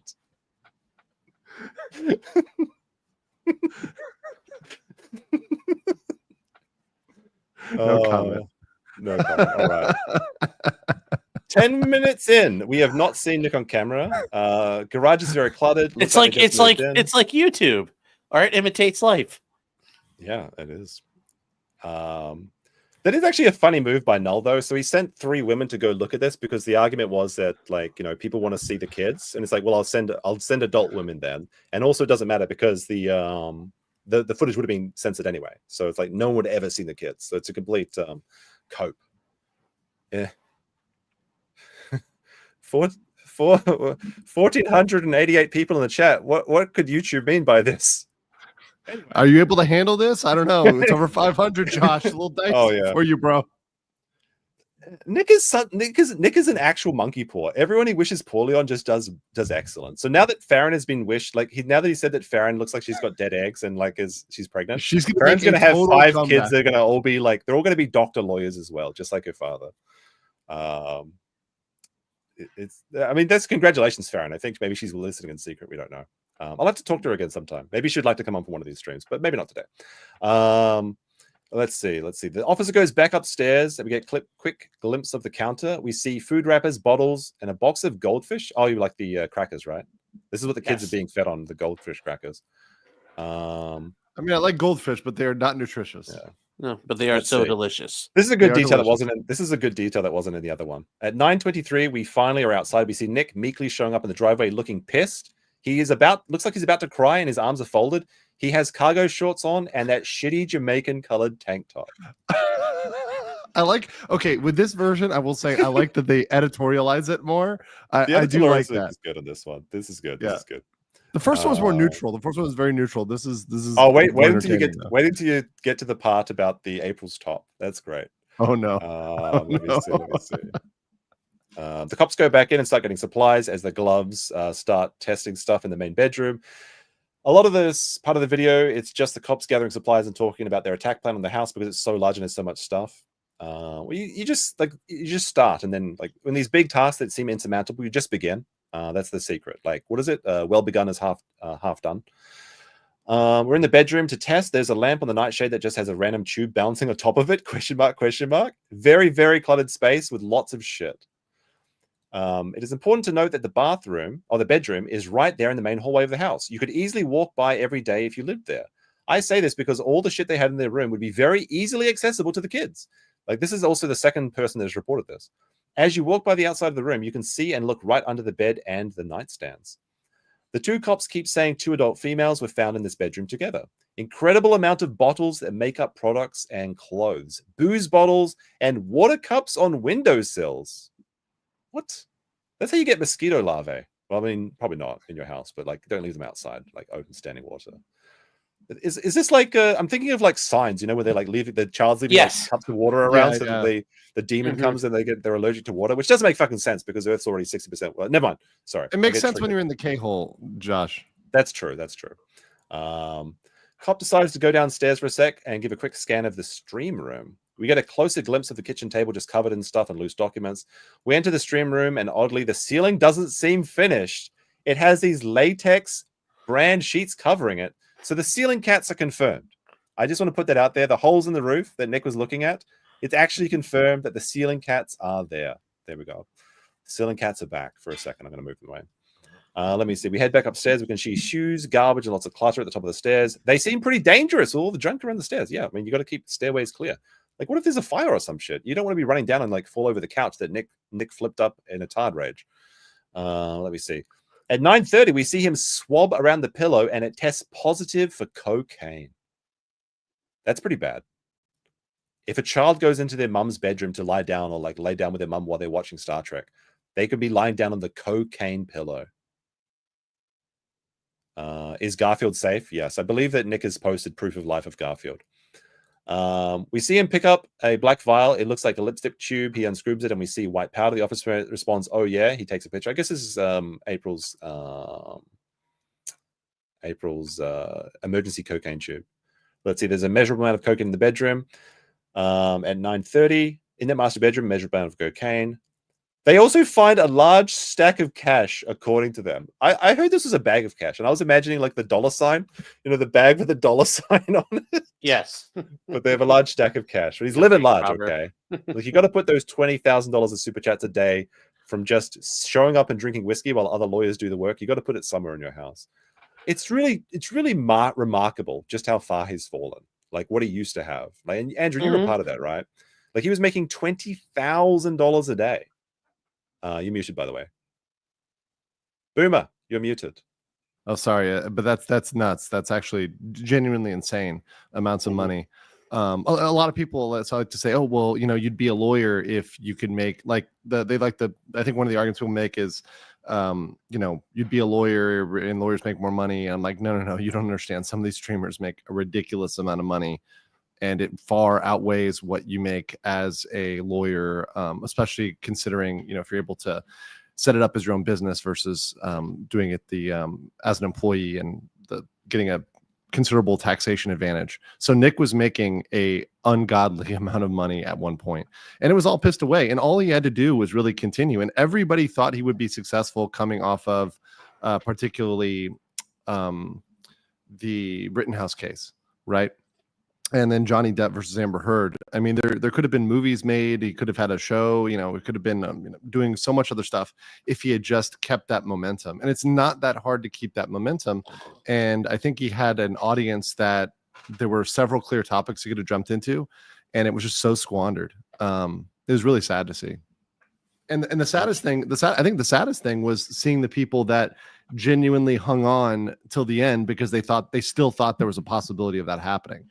Right, which never materialized. Actually, maybe you could clarify something, because like Nick was saying that Kurt specifically was one of the people that was asking for compensation for trial streaming.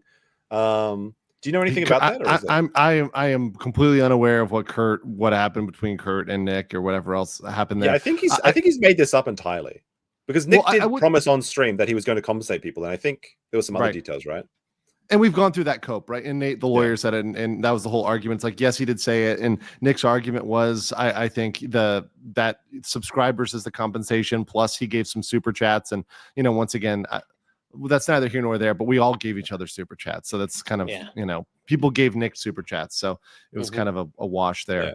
Yeah. But that said, I can see people saying to Nick, and I think this is something that, correct me if I'm wrong, I think late stage Bronca and Nick may have had some arrangement where if Bronca comes on, he got some sort of cut of the revenue. I mean, he was able to advertise. I think he didn't get compensation. Like, he literally got paid in exposure, which was a good thing for Bronca, because he made like a new Rolex in drifting off of Natalie Lawyer Chick from advertising his courses and books and things like that.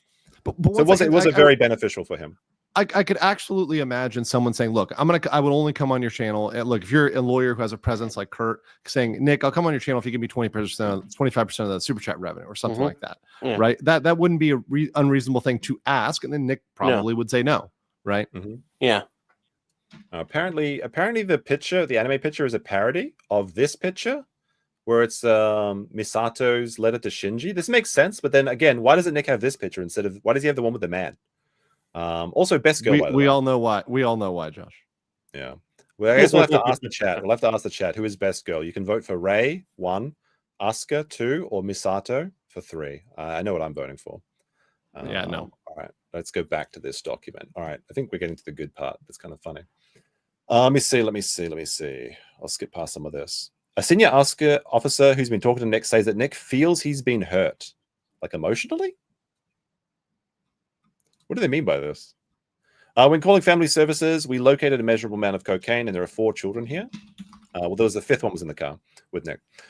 During this, we catch a glimpse of the main kitchen counter. It's completely covered in booze bottles, even over by the sink. Interesting. Just booze everywhere in the house. It's a bit dark and confusing. It's gloomy in there. It's gloomy. I already see it. It's because I searched for it earlier. Yeah. It's a bit dark and confusing in the main part of the house without pausing and rewinding. I have a hard time making specific objects out. At 9:40, we head down to deal with April and Nick, finally cut off and arrest them. April is in a really slutty top. I do not try to call out fellow women for how they dress. There, yeah. But it really is inappropriate to wear around kids in a married couple, regardless of any other factors. And it's a black crop top that has a huge collar and is cut in a way that shows her cleavage heavily, and her stomach is out. She is a huge piece of rock jewelry in her belly button as well. Hey, look, she's got that sugar daddy. I'm imagining like an actual rock, like a piece Oh, of yeah, fucking probably. granite. That's how stupid they are. That's the emergency one, yeah. Oh my goodness. They pawned off her Oh my piercing. goodness. She looks and sounds so dry. Well, I mean, we know from Nick's accounts of his amazing 3-hour session where the bleeding sheets and everything that April must have been very dry. I don't think that's the dry they're talking about. Yeah. Honestly, it does not even look or sound like her. She actually looks like a tranny. Oh. I didn't see that. I didn't see that last time. Nick, I didn't read that last time. I missed that. Oh. Well, now wait a minute, Nick. No. Nick, no. Just dry and unhealthy. For sure, looks Be one of the out of it or Keppel's something. Experience. Honestly, might just be hungover. The one that got away. Like it's drowning in sand. Hey, Keppel's like cocaine too. I cannot express just how gross she seems and out of it. Whoa, buddy! I gotta play. We gotta play the. Get some of that throat sand. Oh god! Oh dear! All right, we read these parts. I think we need to downgrade that Minnesota 6 ranking, Josh. Oh no, she's no longer the Minnesota. Oh dear! Oh dear! Even Boogie can do better. Oh dear. Let me see. They keep asking where she's been hanging out. My camera's going to turn off in a second, I think. Nick does look very pissed and his arms are crossed before he is cuffed. Oh, so sad. He can't even do his aggressive postures when they cuff him up. So sad. Oh, so sad. It's all right, Nick. You'll have a bit of time to cool off in the tank. The officer is very kind and heads back in to get her shoes, which are just haphazardly places at the top of the stairs. I love this chick. Who is this reporter? She's great. I need to talk to her.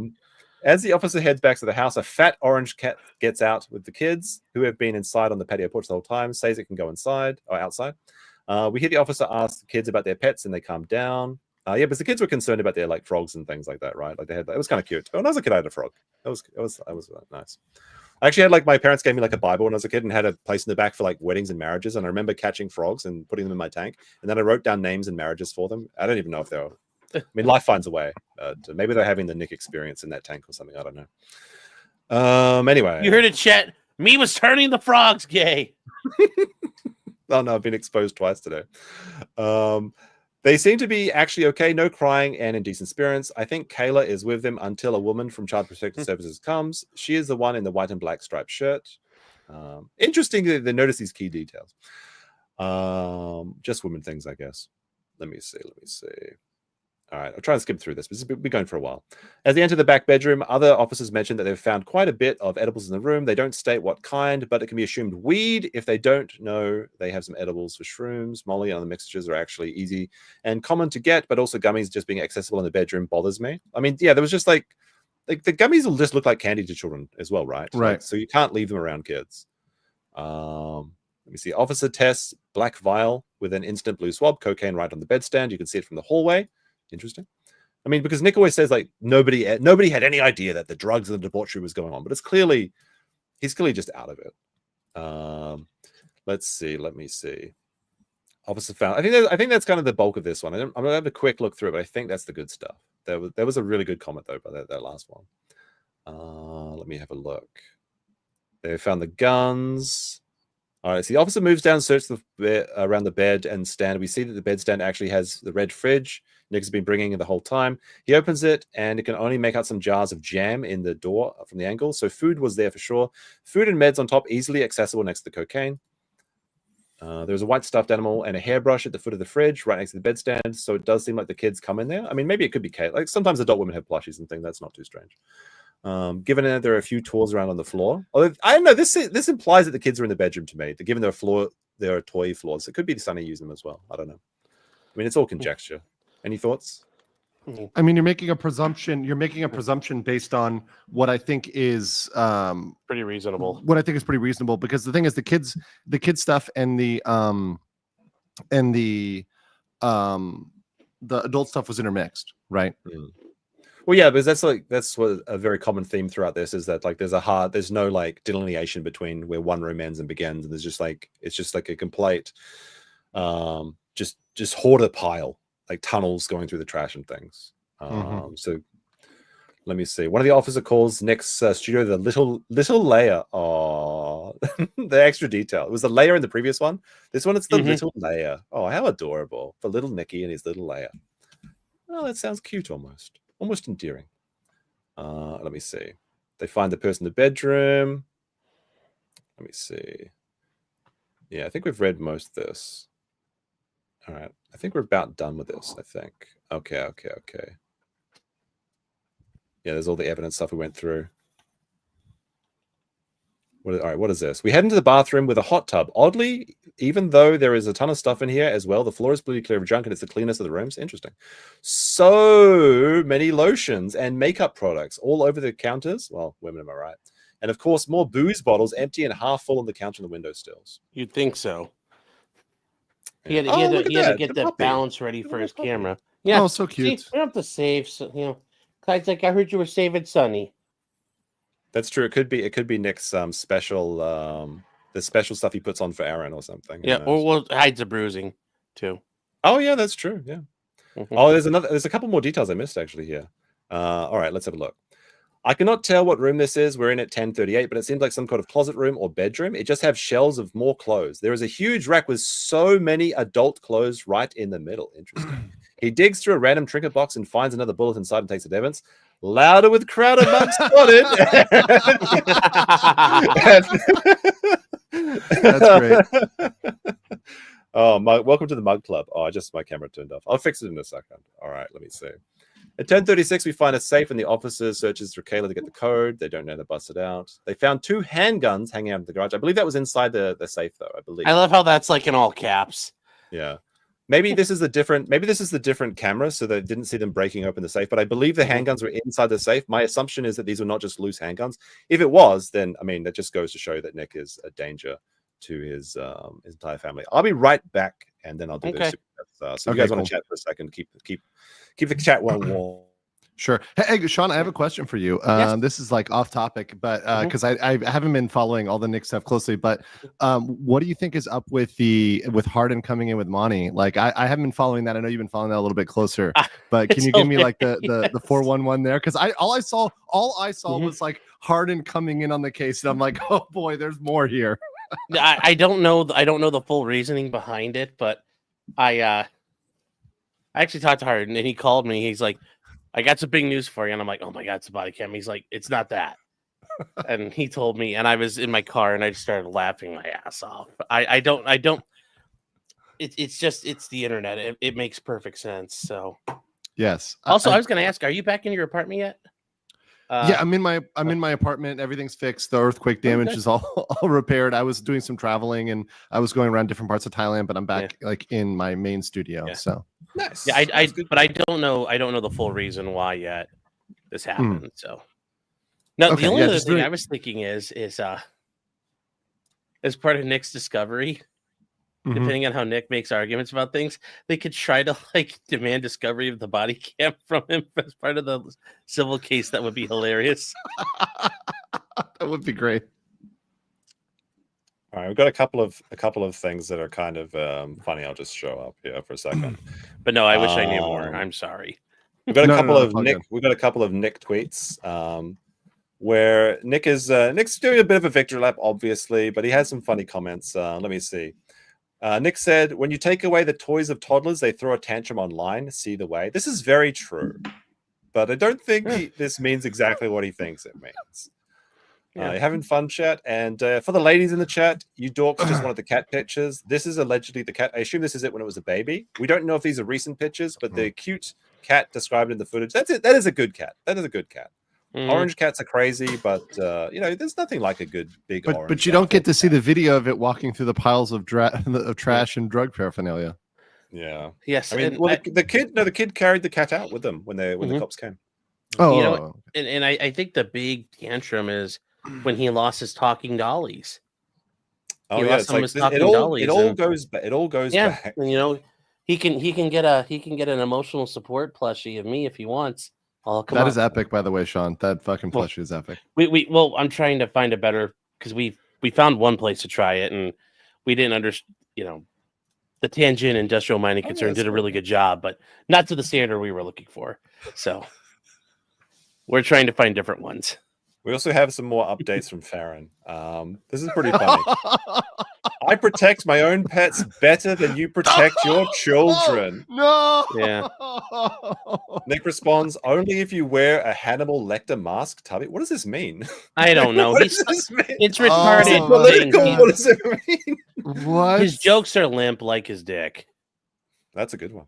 It's like I said, if there was Rekieta for jokes, Nick would be unstoppable. Wait, so what is the Rekieta? It's like I heard that it's like Rekieta four is like times more powerful. It's Cialis. Yeah, it's Cialis. But I heard like the regular dosage of a blue pill is like 5 milligrams, and a Rekieta's like 26 or something. Like it needs like the 4 times strength elephant. Yeah, well, it's Cialis and I forget what else put into it, but yeah, if you need.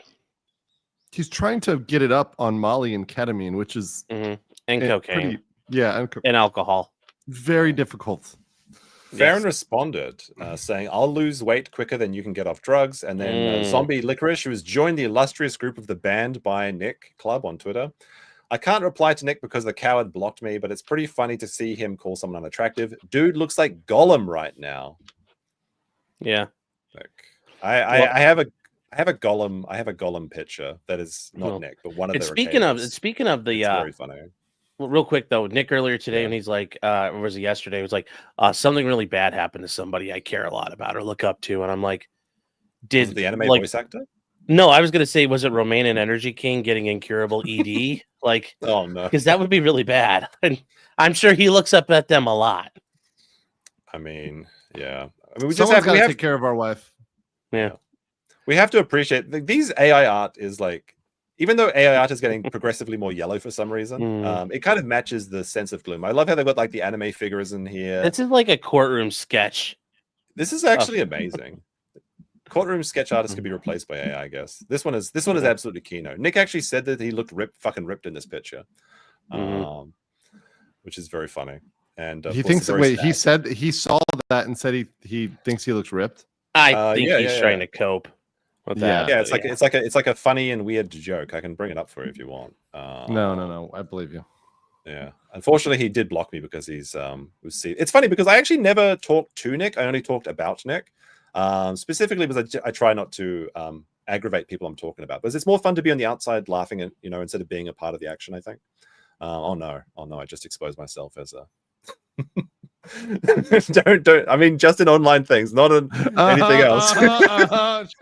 Tell us more, Josh. Which chair do you sit in, Josh? I mean, so many self-reports. What I want to mean is like it's more fun to be in the zoo throwing peanuts at the monkeys rather than being in the cage with the monkeys. That's what I meant to say. Okay. What is saying is you shot Harambe. Yeah. No. Anyway, let's read some chats. Natasha says, yay, a threesome. Royston S. Bailey with 2 says, Aaron's sack fit the glass Balldo perfectly. It's the perfect one. Copied Kitty says, that hot tub. Oh, God. Malcolm X says, after the BODYCAM saga is done, we'll be renaming the Streisand effect to the Rekieta effect. Maybe. It'd be interesting to see. I mean, certainly, like, he could have just shut up about all of this and not talked about it. It wouldn't have been as big. Like, why is he going on and talking to Keanu and things like it makes no sense.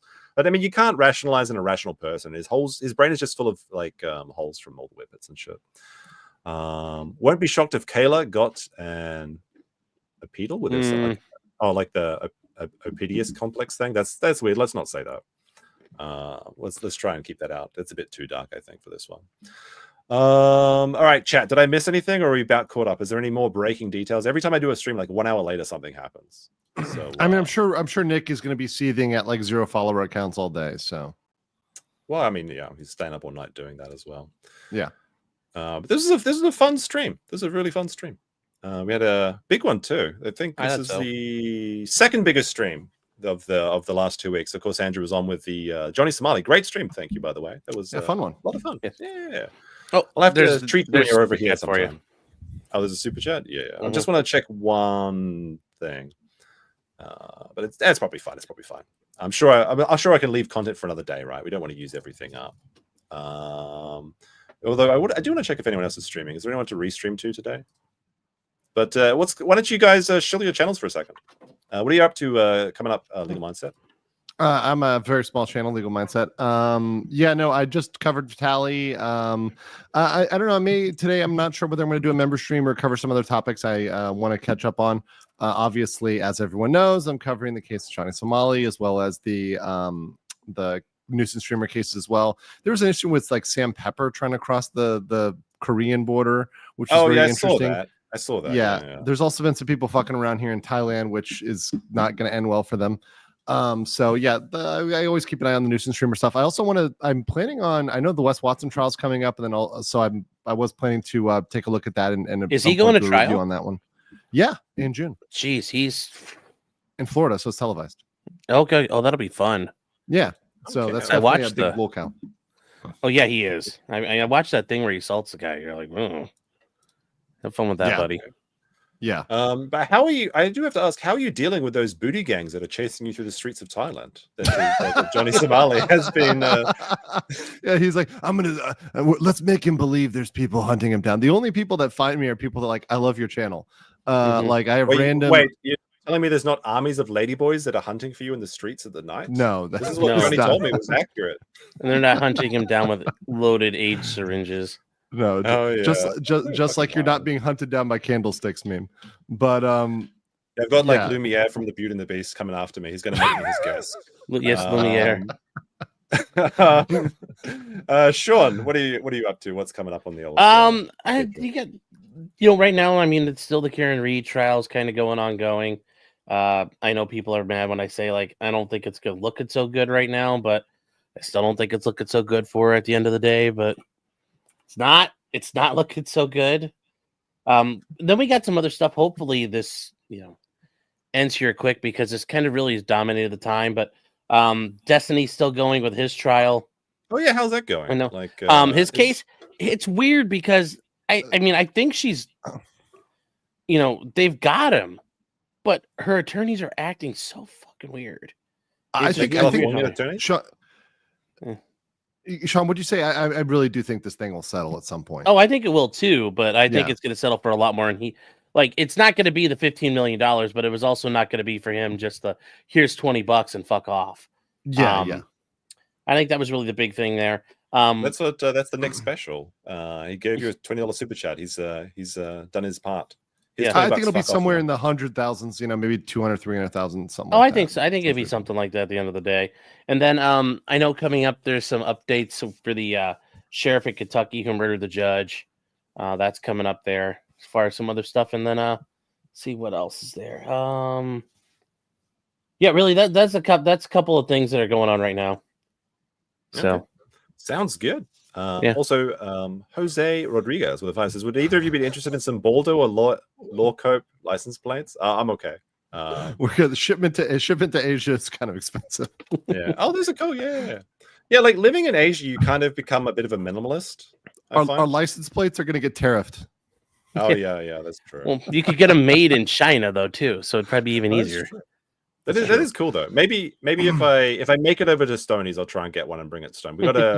We got to set up the camp there for the inevitable second lawsuit that Nick will be on. Of course, Matthew Harden has been retained by Montegraph going forward in the defamation case between Nick, and they think the trial date is set for December.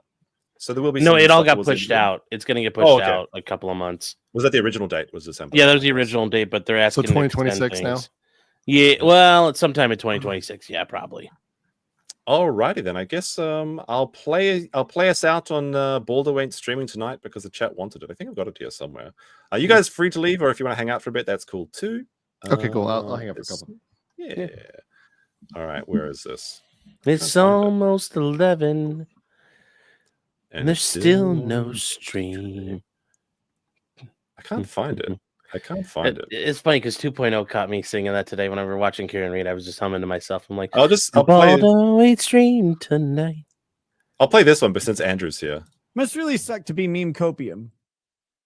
Because like God took half of legal mindset and made it into another person, but he only took the retarded half. And that's meme copium. Really a shame. it's a shame. I mean, what can I do? Being cursed by God, I guess. But I like to think that Nick's in his mind. My retarded half still does better legal analysis than Nick Rekieta. That's true. That is very true. I'm trying to. I can't find this. I was trying to find the cocktails either. That'd be a good one. That's a shorter one. Oh well. We'll have to just say that. All right, guys. Peace. I'll play it next time. Cheers. Thank you for everything. Thank you for the likes. If you're watching the replay, leave a comment and all that good stuff. We'll be back. And oh wait, sorry. Before we go, again, I just mentioned Dragon's Treasure. He's trying to break he's $1,100 away from breaking his previous record. This man went against his financial interests to call out the degeneracy of Rekieta. The least you can do is go over to the Dragon's Treasure, buy some of this pirate rum tea, and use code COPE or code criminal or code mindset for a 10% discount. Some Chad in the chat is going to buy $1,000 worth of tea today. Okay. You're going to get demonetized for this. No, don't use it. Yes. No. But the ultimate betrayal. The ultimate betrayal. There we go. This year of the fucking snake. All right, guys. Nice chat. Hey. Disloyal. Yeah. I like money, though. I like money. Oh, I like money.